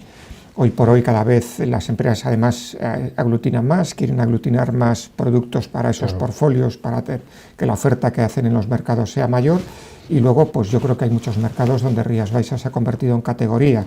Con lo cual, si quieres entrar, tienes que tener esa categoría de vinos y no te quedas fuera. Y lo puedes hacer de 2 maneras, o con una marca blanca o estando aquí. Evidentemente, la marca blanca es la fórmula más fácil y más barata, pero estando aquí también te da otras ventajas. Yo no tengo queja con ninguno de ellos, siempre y cuando tengan claro que nosotros, cómo trabajamos, y que lo primero para nosotros es defender el territorio. Entonces, siempre y cuando se sumen a esa defensa territorial, desde luego será positivo, es positivo y será positivo, y fue positivo. ¿Precisamos viños de alta gama? Siempre. Para atraer a consumidores, es decir, necesitamos un Real Madrid que gane Champions para que o fútbol teña, es decir, o viño teña. Nos lo decía el plan estratégico, el plan director nos decía que teníamos que tender hacia la premiumización del vino, qué palabra más fea. Vinos premium. Sí, hacer esos vinos de más categoría, esos vinos que hablabas tú ahora, pues de mayor categoría. ¿Por qué? Básicamente yo creo que por 2 cosas, porque nosotros si esta denominación tiene que seguir creciendo con pie firme, no solamente en volumen, sino también en valor, tiene que diferenciarse al resto, y la única manera de diferenciarte al resto es demostrarles que en Rías Baixas somos capaces, con una variedad estrella o con muchas variedades estrellas, a elaborar lo que estamos haciendo, que es fantástico, y que gracias a lo que se está haciendo hemos llegado a conseguir o a conquistar los mercados, pero también podemos hacer cosas pues, que aguantan en el tiempo, que duran. No digo que sean mejores, sino digo que son distintas, pero que sí que van a aguantar en el tiempo, sí que nos van a ayudar a enriquecer la marca y sí que nos van a ayudar, lógicamente, a ganar valor añadido. Señor Guidobro, temos que rematar, pero me gustaría dúas cousiñas. A ver si, polo menos a nivel de titulares, a ver si nos pode dar unha pequena referencia sobre... No hablo de política. No. Es que está hablando de titulares. A política está peor. A política está peor. No, digamos que hacia onde vai ou cal sería a innovación do sector. Non sei se os sulfitos, non sei se os viños chamados naturais, non sei se a importancia do diseño no etiquetado, tamén a nova etiquetaxe, as novas etiquetas ou a nova normativa de etiqueta con máis información, incluso de datos nutricionais, etc. Si isto, digamos que lle está afectando ao sector positiva ou negativamente, ou ven a liar un pouco máis a meter factores que desestabilizan, digamos que non ao sector, pero sí aos consumidores. Bueno, a ver, el etiquetado es una normativa europea que está vigente ya en todos los productos agroalimentarios y que es obligatoria. Bueno, más o menos. No, en el vino esto entró en vigor en el año pasado. Para los vinos de la cosecha 2024 entran ahora. Pero ya es una normativa europea que en el resto de productos agroalimentarios lleva muchísimos años. Y que nosotros, trabajando en la Unión Europea, conseguimos que nos permitieran adaptarlo con un sistema que se llama los e-level, la información a través de Internet, inteligente. De los códigos. Y que se hace con los códigos QR. Ahora tenemos otra que entra en vigor a partir del 1 de enero, que es la de etiquetar con los símbolos de los depósitos donde tenemos que tirar los residuos. Entonces, pues tendremos que poner el código del contenedor azul, del contenedor verde, un poco, donde vayamos a tener que tirar esos residuos. O sea, me refiero, eso es normativa y ahí tenemos que estar. Me preocupa más otras normativas que se están adaptando en otros países, como son esas normativas sanitarias, esas etiquetas con información sanitaria donde te obligan pues, a tener esa mención como hacen pues, con el tabaco, ¿no? Que es perjudicial para la salud, etcétera, como están imponiéndose pues, en el mercado irlandés. Yo creo que ahí la Unión Europea tendría que ponerse serio, tendría que intentar homogeneizar una normativa, un criterio para que fuéramos todos en línea. Y desde luego creo que al vino eso no le hace un buen favor. En cualquier caso, el vino ha sido siempre y lo será, las bebidas, las denominaciones de origen y las bodegas hemos sido siempre bandera en la Unión Europea y nos hemos adelantado a las exigencias normativas del mercado. O sea, cuando los mercados estaban pensando nosotros ya lo habíamos hecho hacía años. Entonces creo que el vino ahí va a seguir haciéndolo. O sea, nunca vamos a ser lastre, todo lo contrario, siempre vamos a ser cabeza tractora. Entonces, lo que sí le pediría a las administraciones es que tranquilidad, sentidiño. Señor Guidobro, para datos e como van e as exportacións e todo isto, xa temos un programa que se chama Orixe e Calidade que sale todos os xoves. Chegamos ao final deste traxecto, deste camiño, pero ten a última intervención para decir o que vostede queira ou para convidar a audiencia a que consumamos, bebamos e brindemos este Nadal con viños Rías Baixas y con espumosos Rías Baixas. Bueno, sí, a ver, esto... Siempre que bebemos tenemos que hacerlo con responsabilidad, evidentemente. O sea, esa es la primera premisa, ¿no? Pero que tengamos claro que si consumimos un producto de una denominación de origen, y en este caso pues me gustaría que fuera, lógicamente, pues de la denominación de origen Rías Baixas, sin desmerecer al resto, que son todos extraordinarios, pues que busquemos que tiene esa precinta, que es ese marchamo de garantía, que nos acostumbremos a pedir vinos de la denominación de origen Rías Baixas. El albariño lo podemos poner antes o después, puede ser un albariño Rías Baixas o un Rías Baixas albariño, pero no podemos olvidarnos de que tenemos que defender el territorio porque la variedad es universal y hoy por hoy albariño tenemos plantado en todo el mundo, desde Portugal, Estados Unidos, hasta Japón, hasta Israel, Australia, Nueva Zelanda, Uruguay. Si nos metemos ahora en ese convenio con Mercosur, pues ellos van a entrar con sus albariños a hacernos competencia, pero nosotros no vendemos albariño, nosotros vendemos Rías Baixas albariños o albariños Rías Baixas, porque tenemos que defender el territorio.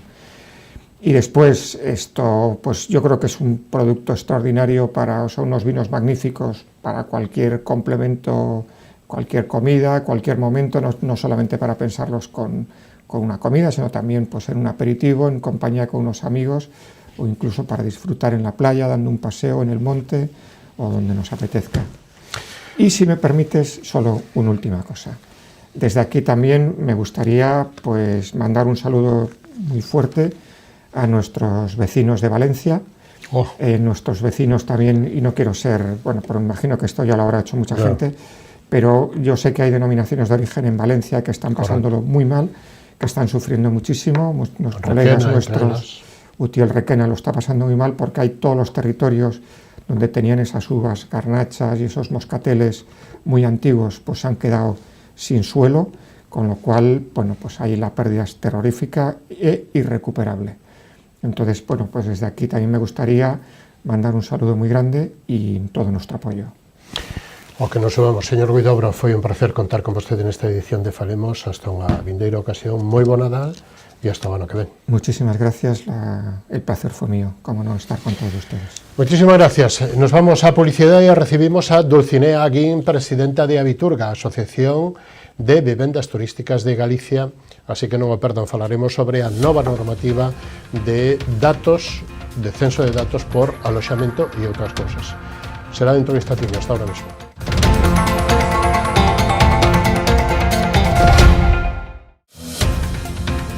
Programa ofrecido por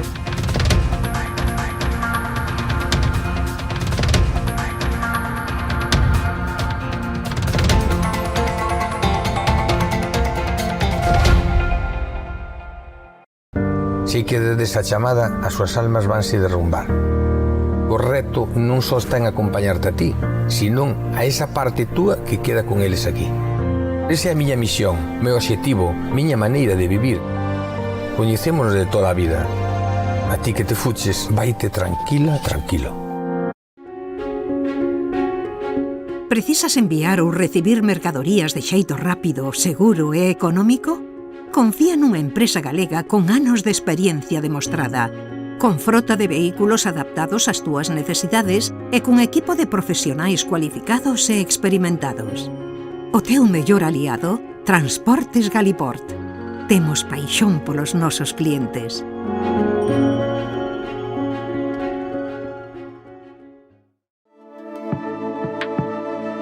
Potencie el éxito de su negocio con nuestra asesoría especializada en empresas, correduría de seguros y servicios jurídicos. Optimizamos estrategias e impulsamos crecimiento con soluciones efectivas. Visítenos en Caldas de Reis, Pontevedra o Vilagarcía de Arousa. Grupo J. Rey Asesores, su mejor elección. Más información en la web jrey.es. A exploración e o traballo no viñedo levounos a elaborar viños con personalidades emocionais moi marcadas. Pionero é un claro exemplo no que nos vemos reflectidos, un viño viaxeiro, valente e intrépido que cada ano segue traspasando fronteiras. Enerxía e paixón, emocións que nos acompañan dende o primeiro día da nosa aventura. Pionero, albariño 100%, de Viña Almirante.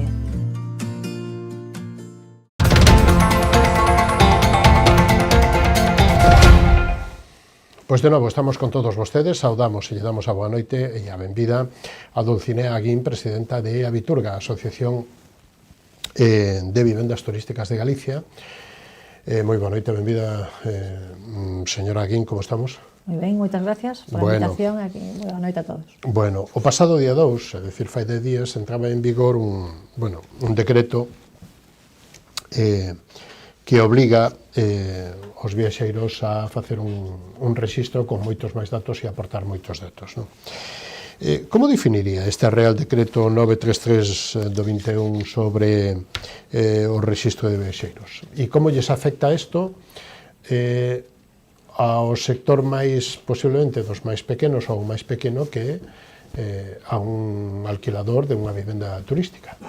Bueno, afectalle moito. Primeiro, non temos que esquecer que é un decreto que o parto foi un embarazo de uns cuantos anos, é dicir, vamos con prórroga de que se iba a poñer en funcionamento, e a realidade é que entrou en vigor o día 2 de decembro, pero xa se caeu o mismo día a plataforma, un montón de problemas e incidencias, é dicir, que todos eses parches e todas esas prórrogas que se viñeron durante estes 2 últimos anos aprazando, ao final, bueno, a realidade é que demostrou que realmente non está preparada para recibir toda esta loquería. Na propia plataforma que é do Ministerio de Interior, non? Exactamente, non está preparada para recibir todo tipo de locura.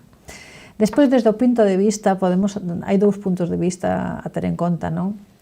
Esta é unha obriga que é para todos os profesionais ou persoas que teñen algún tipo de aloxamento, é dicir, para as pernotas, é dicir, calquer usuario, e tamén para os usuarios de automóviles, de vehículos, de alquiler. De aluguer. Entón, por un lado temos o usuario final, que ten que contar toda a súa vida prácticamente para a hora de viaxar ou de estar nun establecemento ou nunha vivenda, e por outro lado, pois tamén se esquecen que hai unha parte moi importante de persoas, en este caso eu falo desde o meu punto de vista de propietarios de vivendas de uso turístico que non son tecnolóxicos. É dicir, todo hai que facelo por internet, todavía non se dan conta, pois creo que non coñecen as estadísticas que hai da media de idade que hai neste país, das persoas que hai neste país que non son digitais. E mesmo nós, en breve tamén seremos bastante analfabetos digitais, porque nós a día de hoxe non manexamos os móviles como nosos fillos. Entre outra cousa, porque non nacemos na mesma idade. E creo que, honestamente, todas as administracións, desde as máis cercanas hasta as máis lexanas, olvídanse dese problema grande que temos de que a sociedade non é tecnolóxica. E, sobre todo, é todavía máis triste aínda cando aínda hai zonas, por exemplo, xa que estamos no Salnés, que aínda non teñen nin internet, pero temos que facer todo por internet, é dicir, non temos o medio, pero temos que facelo todo por internet. Honestamente, parecenos todo un pouco disparate, todo un pouco sacado de contexto, un control, pois, creemos que excesivo e sin bastante sentido, cando pois sería máis de acorde pois un rexistro normal, porque ao final aí estás facilitando unha cantidad de datos persoais que vais a estar nunha rede que non sabemos ao final en que vai a derivar todo este tipo de cousas, non? É que, digamos que xera medo non só para os digamos que establecementos de aloxamento, porque si calquera veciño lle solicita ahora unha pernotación nunha das súas vivendas, vostede ten que recoller todos os datos, está exposta a sanción se non o fai, pero se eu quixera aloxarme ou pernotar nunha das súas vivendas, tamén estou preocupado pola cantidad de datos que lle teño que dar e que estaría preocupado por calquer problema de seguridade que teñan esos datos. Correcto, é que esa é a realidade que estamos pedindo, é dicir, bueno, hai 2 formas de comunicar, non? Hai 2 formas, é dicir, desde o momento, é dicir, se vostede aluga unha vivenda a través dunha plataforma, dunha OTA, pois a plataforma é a que ten a obriga dese primeiro envío de información desa reserva de comunicala. A obriga do propietario é no momento que vostede vai ocupar esa vivenda. Claro, aí van moitos datos, é dicir, como aluga, con unha tarxeta, con un número de conta bancaria, con un montón de cousas, que, bueno, eso vai nunha plataforma que está na nube. Pero que hasta ahora non era necesario eso. Non, isto é das modificacións que ten este decreto, non? E en base a eso, é dicir, todos os españoles temos un carné de identidade. Claro. Donde está toda a nosa historia, onde a policía e calquera forza do Seguridade do Estado ou Hacienda ou Facenda ten todos os datos. O Pero que Facenda se os ten. Desde o momento en que nos alugamos mediante unha plataforma, sai un cruce de datos. E un DNI. Sai unha obriga, as plataformas teñen a obriga de comunicar pois canto diñeiro nos retribuíron en este caso aos propietarios das vivendas. Entonces, desde o noso punto de vista, primeiro, é unha locura, un disparate, podémoslo decir, porque ademais é un abuso e ademais é respecto a outras actividades ou outros negocios, dicir, cal é a diferencia, dicir, porque eu podo viaxar porque teño que dar toda esa información cando realmente en outro tipo de negocios non o faz, non? Ou de compras. Ou de compras, é dicir, ao final é unha greve comparativa, pero, bueno, desde o noso punto de vista está claro, non é un control.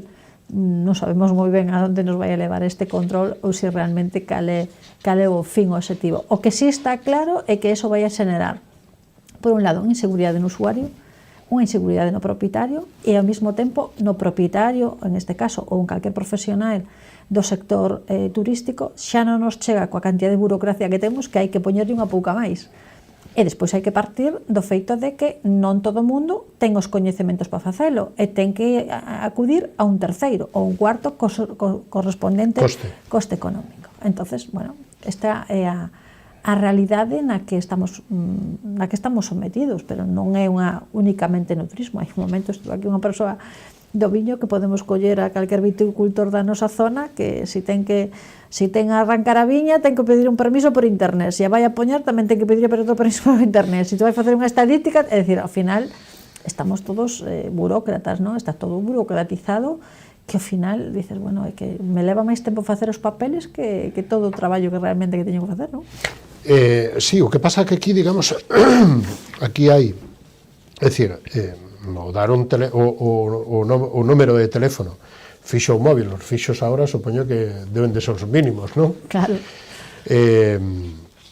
Ou temas de, digamos que de edad ou de enseñar o DNI, pero eso xa se fixo sempre, non? Número de DNI, fecha de expedición, nome de apellidos, fecha de caducidade, de orixen, número de persoas, de data, de que data, eso é dicir, eso xera unha obriga. E ao final de todo isto, porque todo isto, é dicir, xa estamos falando dos custos, estamos falando da inseguridade, estamos falando moita cousa, estamos obviando tamén unha parte importante, que é esa sensación dese malestar que vai a ocasionar. Porque ao final tes un frente, tes un negocio, tes unha vivenda ou tes calquer, entonces ven un usuario, non ten por que coñecer esta aplicación deste decreto, nin tan siquiera ten que sabelo, aunque realmente, pois, cando está facendo unha reserva está aceptando todo, pero que nadie lee as condiciones e os términos e condiciones que ao final todo o mundo le pone la X, pero realmente nadie o lee. E ao final eso vai ser unha discusión, porque tengo que darle mi tarjeta, se yo ya la di a la plataforma, se yo, es decir, ao final isto vai generar, pois a verdad, malestar e momentos tensos, desde logo. E aparte de eso, bueno, xa non digamos que chegue un autobús a un hotel. Bueno, eso estamos vendo estos días. 50, 60 personas esperando, sí. Porque o hotel tampouco ten por que ter 10 recepcionistas. E que ao final isto o que está generando é un custo, é un gasto tremendo, que ao final que dicirmos, no, e se isto leva 10 minutos aportar os datos ou 5 minutos e comprobar o número de conta e que o número de conta este ben e leválo na man ou leválo no móvil ou aportar todo isto ou non sei que, ou aquí que poño ou aquí que tal, eso é unha locura. Hai algunha posibilidad de recurrir este decreto e que isto quede sin...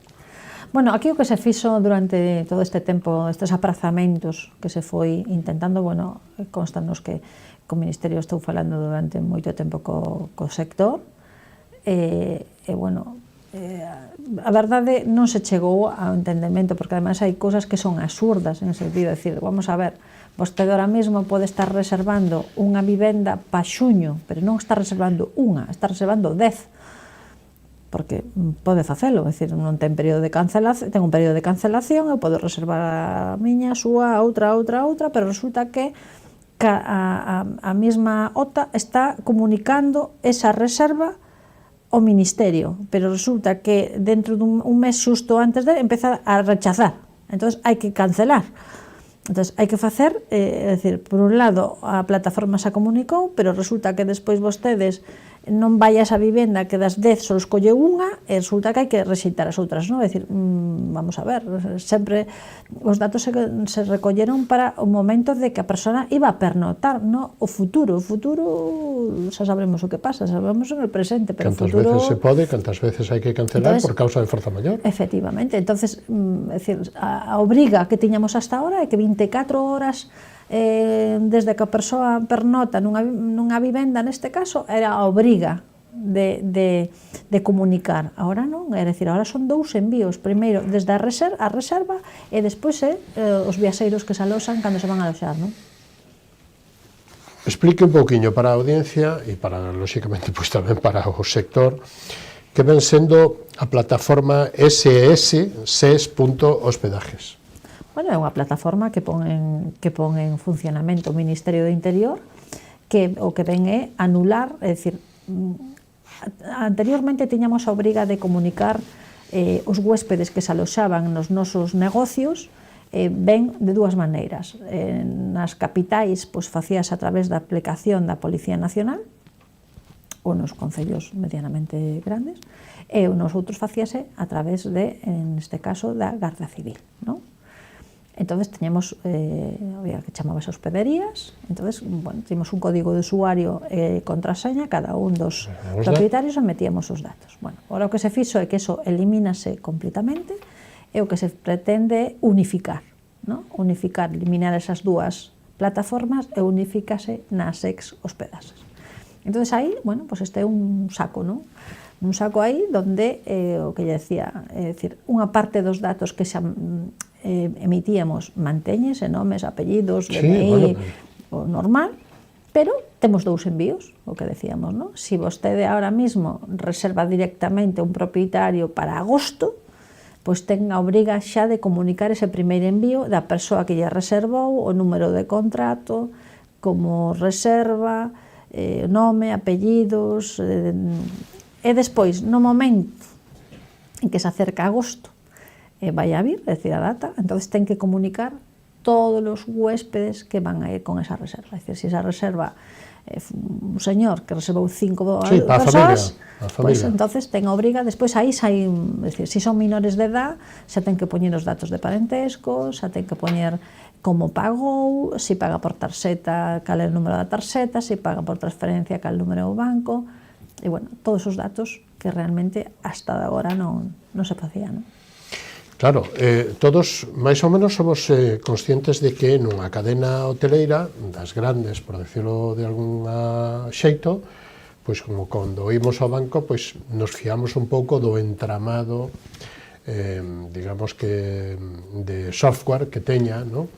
E que confiamos neles, non? E que incluso nos teñen os datos gardados e bienvenida señora Dulcinea, non sei que non sei cuánto, perfecto. Pero que pasa cos hoteles pequeniños? Que pasa coas casas, cos vivendas de uso turístico? Que pasa cun camping? Bueno, que pasa con calquer outro sistema de aluguer que haxa? Bueno, ahora mesmo, primeiro, para darse de alta en SES hospedaxes, é dicir, un propietario de un negocio ou dunha vivenda, obligatoriamente ten que ter unha identificación digital, ou ben que ten que dispoñer do certificado digital, ou ten que ter a chave. Entonces, con eso é como se pode dar de alta en SES hospedaxes, é dicir, non é coller unha libreta e anotar nunha libreta, non?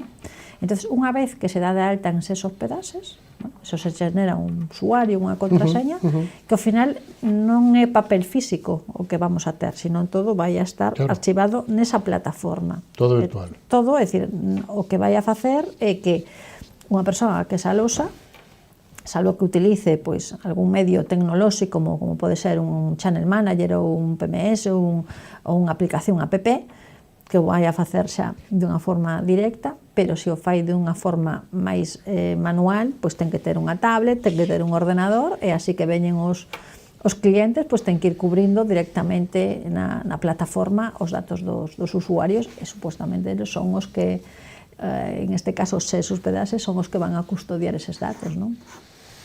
Que sancións se expón un propietario, un Bueno, ahora mesmo estamos no período este de que estamos nesta adaptación, ¿no? Nesta adaptación primeira, que además vemos que dá moitos erros e dá moitos problemas. E, bueno, vamos a ver como isto todo sempre ten unha transición, ¿no? Que ao final nos levan ao donde eles queren. E, bueno, de momento de sancións, pero sabemos que é unha obriga. Todas as obrigas legais teñen sancións, eso está claro. Estaría entre os 100 e os 30.000, non? Efectivamente. Dependendo se é leve, se hai un erro, se hai un tal, Claro. ou se é unha sanción grave que non leve algún dos datos, estaría xa entre os 601 e os 30.000. Exactamente. Pero claro, aí tamén forman parte, bueno, pues moitas casuísticas. Entonces, temos que ir vendo como é o desenrollo, porque tamén é certo que teñamos algúns días, nos deron uns días de marxen de que se queríamos enviar algún tipo de bueno, como de se algunha queixa, algún defecto que veíamos que non funcionaba, e bueno, pois sí que se mandaron cousas e vamos a ver en que sale todo isto, que sale de todo isto, non? E que pode pasar se eu me nego a dar esos datos? A darlle todos esos datos a vostede? Se non quere ter problemas o propietario, que non se vai a poder aloxar. Isto é tan fácil. Nos ahora mesmo, desde a Viturga impulsando xornadas, onde estábamos concretamente en Redondela, que hoxe vamos a estar en Pollo, e claro, algún propietario me dicía, bueno, se veñen os huéspedes, mira, isto é unha obrigación legal, podenos gustar máis ou menos, pero o señor ten que saber que é unha obrigación de lei, o feito de non coñecer a lei non te asime de non cumplila. Entón, como propietario, tes que exixir eses datos. Se a persona que ven non o quere facilitar, se ven a través dunha plataforma, pois tendrá que poñer en coñecemento a plataforma de que o señor non quere aportar eses datos. Entón, tendrá que... Vaya líos, non? Tendrá que rexeitar esa reserva. Vaya líos. Moi grandes. Vaya líos, porque ademais habrá casos con boa fe donde hai moita amistade todos os anos, non? Sí, pero, bueno, ahora mismo eso está un pouco xa no olvido, non? Como está? Repasamos os datos de a Viturga. En Galicia, cantos somos? 22.800, andamos aí? As vivendas aí en torno a 20, xa está, pues operamos as 23.000. Sí. En la comarca do Salnés, xa E a somos... mes en Vilagarcía se incrementou moito nos últimos no último mes ou no último despois do verán ou algo así, non? Bueno, temos aquí temos varias cousas, é dicir, o que hubo tamén é certo que a raíz da nova lei de vivenda é dicir, os efectos da lei de vivenda xa os temos encima da mesa, e un deles foi primeiro a reducción de oferta de alugueiro de longa duración, que se reduce un 30%, e por outro lado un incremento na alta de vivendas de uso turístico por si acaso, porque pero non se van a alugar, son vivendas que non se van a alugar, simplemente que están escapando pois desta lei de vivenda tamén, que ten os seus efectos, que é unha lei que pensa únicamente os estímulos se están dando únicamente o inquilino, pero non hai ningún estímulo para o propietario, nin tan siquiera hai unha garantía a la hora de alquilar, sobre todo cando o propietario ten que asumir a carga de vulnerabilidade, en este caso do inquilino, non?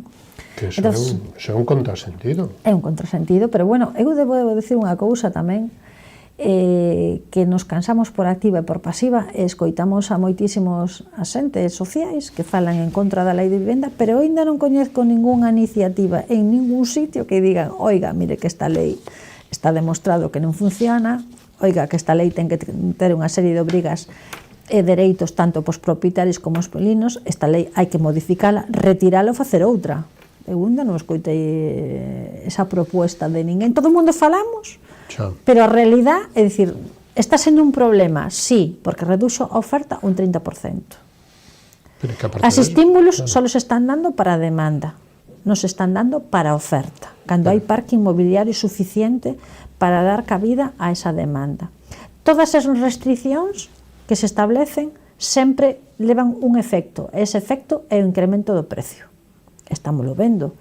Entón, eu me pregunto... Cada vez que se retiran do mercado hai menos oferta. Aquí no Salnés, que temos representantes no Congreso dos Diputados, me gustaría... De todos os signos. Eu non coñezco a ningún representante que dixese, oiga, mire, hai que presentar iniciativas ou a nivel municipal ou a nivel autonómico, hai que retirar esta lei, que esta lei está generando un dano incalculable. Primeiro, aos propietarios porque non confían e non queren poñer as súas vivendas en alugueiro, e os inquilinos porque non teñen oferta para poder alugar.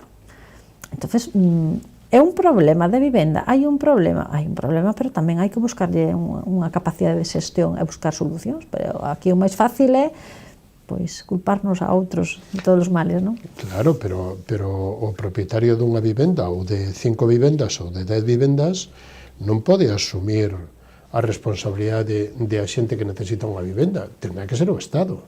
Pois eso que nos levamos insistindo, porque ademais o que está claro é que neste país, é dicir, os propietarios das vivendas que se alugan son pequenos propietarios, de que teñen unha a 2 vivendas. Eso é o 85% de a oferta de aluguer en España está en manos de pequenos propietarios.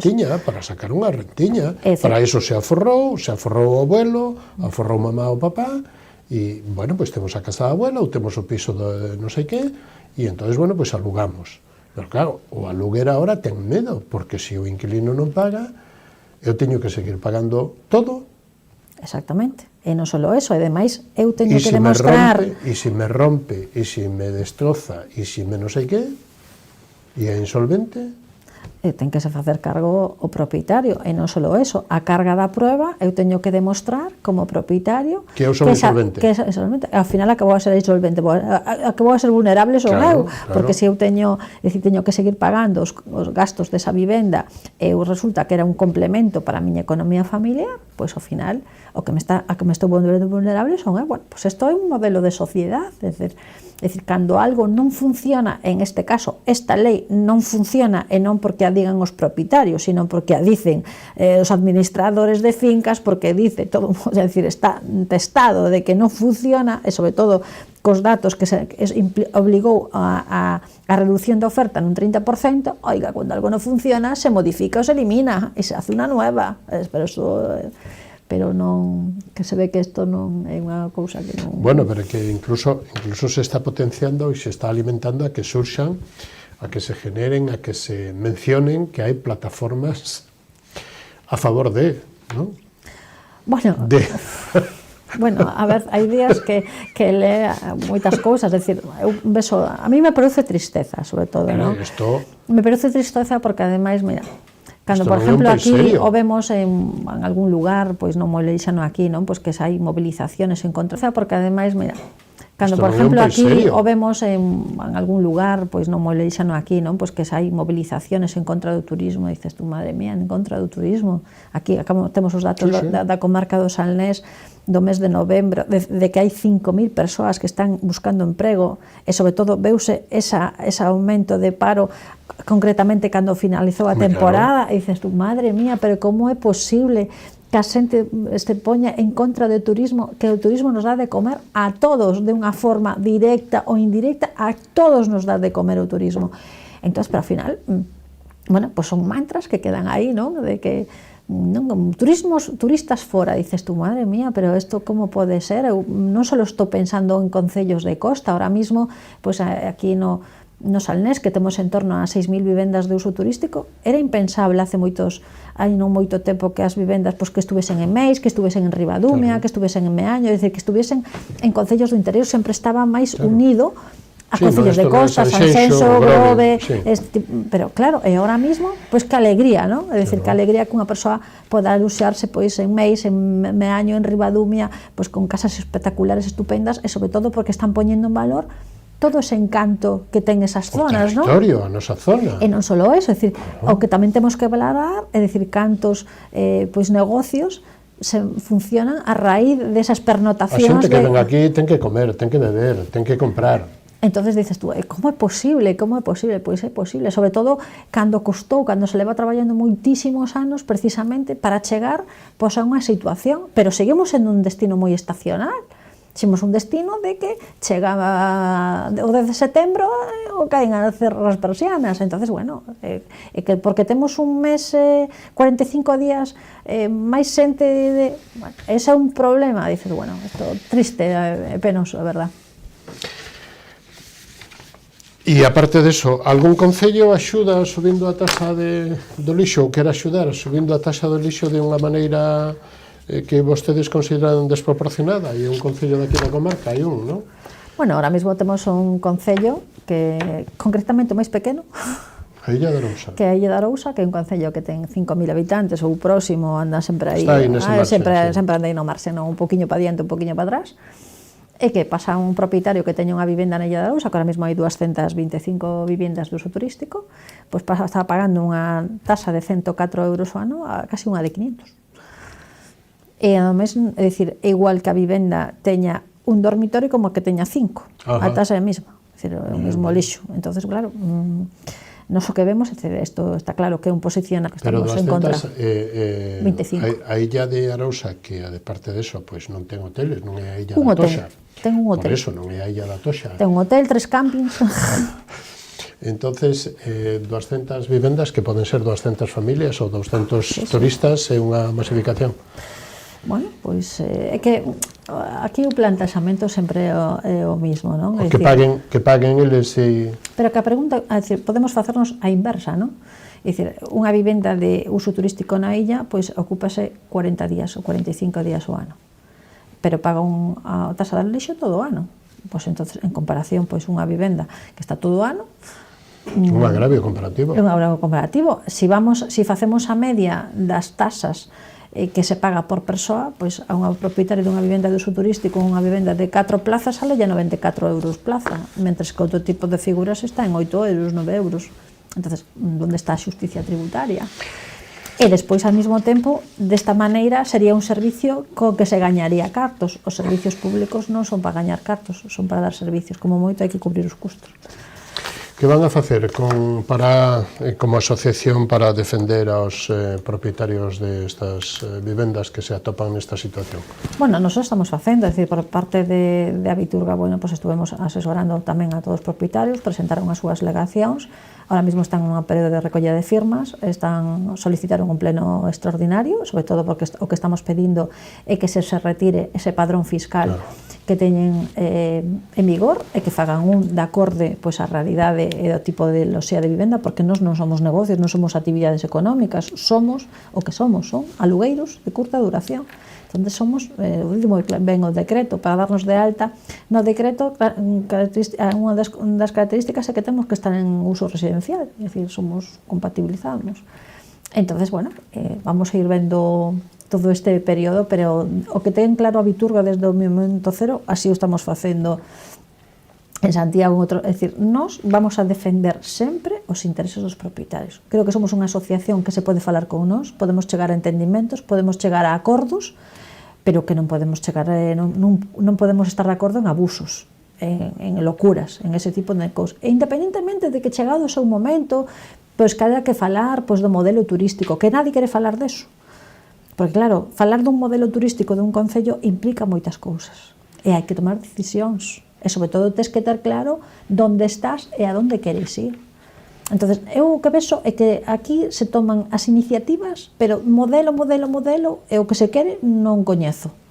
Eu non vexo claramente, non, mira, pois nos obxectivo queremos, pois apostamos máis por un turismo de calidade, é dicir, non sei, é que non descoñezco completamente, e ademais cando levas datos, porque o que máis nos choca é cando nos reunimos, sobre todo con ayuntamientos que queren levar este tipo de iniciativas, que levas información e levas datos encima da mesa, e lle pides sempre o mismo, dice, a mí me gustaría saber que un concello que faga un estudio do impacto socioeconómico que deixa o turismo, que pernota, non o que pasa, claro, o turismo que pernota, canto é o impacto socioeconómico, porque claro, unha vivenda, non, es que os propietarios non pagan impuestos, non, perdone, hai propietarios que teñen vivendas de uso turístico con salarios medios que pagan máis dun 30% de IRPF.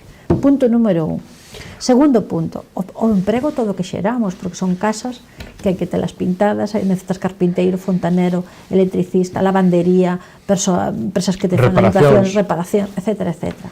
E despois já non digo os guías turísticos que somos, recomendando onde comer, onde santar, onde comprar, todo eso. O que beneficia o entorno. A mí o que me gustaría é que realmente as administracións que teñen estas capacidades e teñen que presentasen esos datos. E saben por que non o fan? Porque non interesa. Temos que rematar. Última reflexión, a que queira. Diga o que queira ou... Bueno, eu que quero decir é que por reflexión. parte, como representante dos propietarios das vivendas do uso turístico de todo Galicia, pero aquí concretamente estamos nunha comarca, na comarca de Galicia, onde se concentra o maior número de vivendas de uso turístico. Estou pensando en todos os veciños e propietarios que levan moitos anos pois poñendo a disposición súas vivendas para acoller esas persoas, esas familias que moitas levan moitos anos vindo, que nos costou moito poñer en valor o que Galicia e que cheguen aquí, porque para vir a Galicia hai que vir a propósito, non é dicir, onde estamos situados geográficamente hai que vir por algo, que nos costou moito que a xente veña porque temos gastronomía, non temos nada que envidiar a ningunha comunidade do resto de España, non temos nada que envidiar porque temos de todo, é estupendo, e que sobre todo, pois eso, que sigamos manteñendo eso, que non nos enfrentemos os uns aos outros, porque ao final o que estamos vendo é que esas restriccións que poñemos nas comunidades de propietarios ou queremos poñer nas comunidades de propietarios ou eses enfrentamentos o que está generando é un malestar entre os propios veciños que nos coñecemos de toda a vida. E miren, para 4 días que estamos aquí hai que facer as cousas medianamente ordenadas que ao final beneficia a todos. Vecina Aguín, foi un placer contar con vostede nesta edición de Falemos. Moitísimas gracias a vostedes por acordarse sempre de nos. Bon Nadal e feliz ano. Bon Nadal, feliz ano a todos os oyentes e, bueno, para 2025 esperamos ter moitos turistas para esta zona. Ojalá sea así, ojalá sea así. Hasta unha vindeira ocasión. Isto foi todo o que nos deu de si esta edición de Falemos con Dulcinea Aguín, presidenta de Viturga, con Ramón Huidobro, secretario xeral do Consello Regulador da Denominación de Origen dos Viños Rías Baixas, e con Alberto Varela, alcalde de Villagarcía. A semana que ven máis e mellor se é posible. Moitísimas gracias por estar aí. Esperemos que haya sido do seu interés. Moi boa noite e hasta a semana que ven. Saúdos, gracias.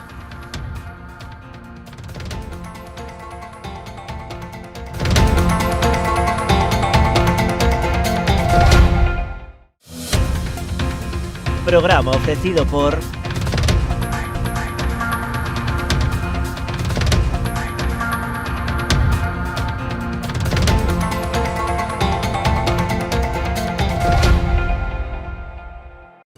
Unha historia memorable requiría dunha gran homenaxe, inspirados no carácter e no esforzo do traballo realizado por Domingo Fontán, xorde Macherato, un viño con esencia da nosa terra. O seu equilibrio e complexidade falan por si mesmos. O tempo e o cuidado empregado en todo o seu proceso de elaboración tamén. Macherato, albariño crío macerado 100% de Viña Almirante. Si que desde esa chamada as súas almas vanse derrumbar. O reto non só está en acompañarte a ti, senón a esa parte túa que queda con eles aquí. Esa é a miña misión, meu obxectivo, miña maneira de vivir. Coñecémonos de toda a vida. A ti que te fuches, vaite tranquila, tranquilo.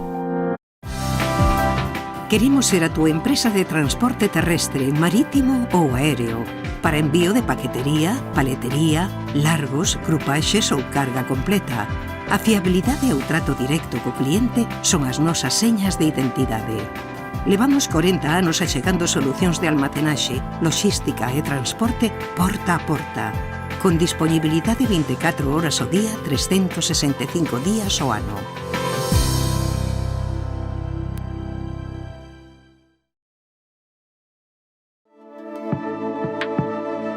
Potencie el éxito de su negocio con nuestra asesoría especializada en empresas, correduría de seguros y servicios jurídicos. Optimizamos estrategias e impulsamos crecimiento con soluciones efectivas. Visítenos en Caldas de Reis, Pontevedra o Vilagarcía de Arousa. Grupo J. Rey Asesores, su mejor elección. Más información en la web jrey.es.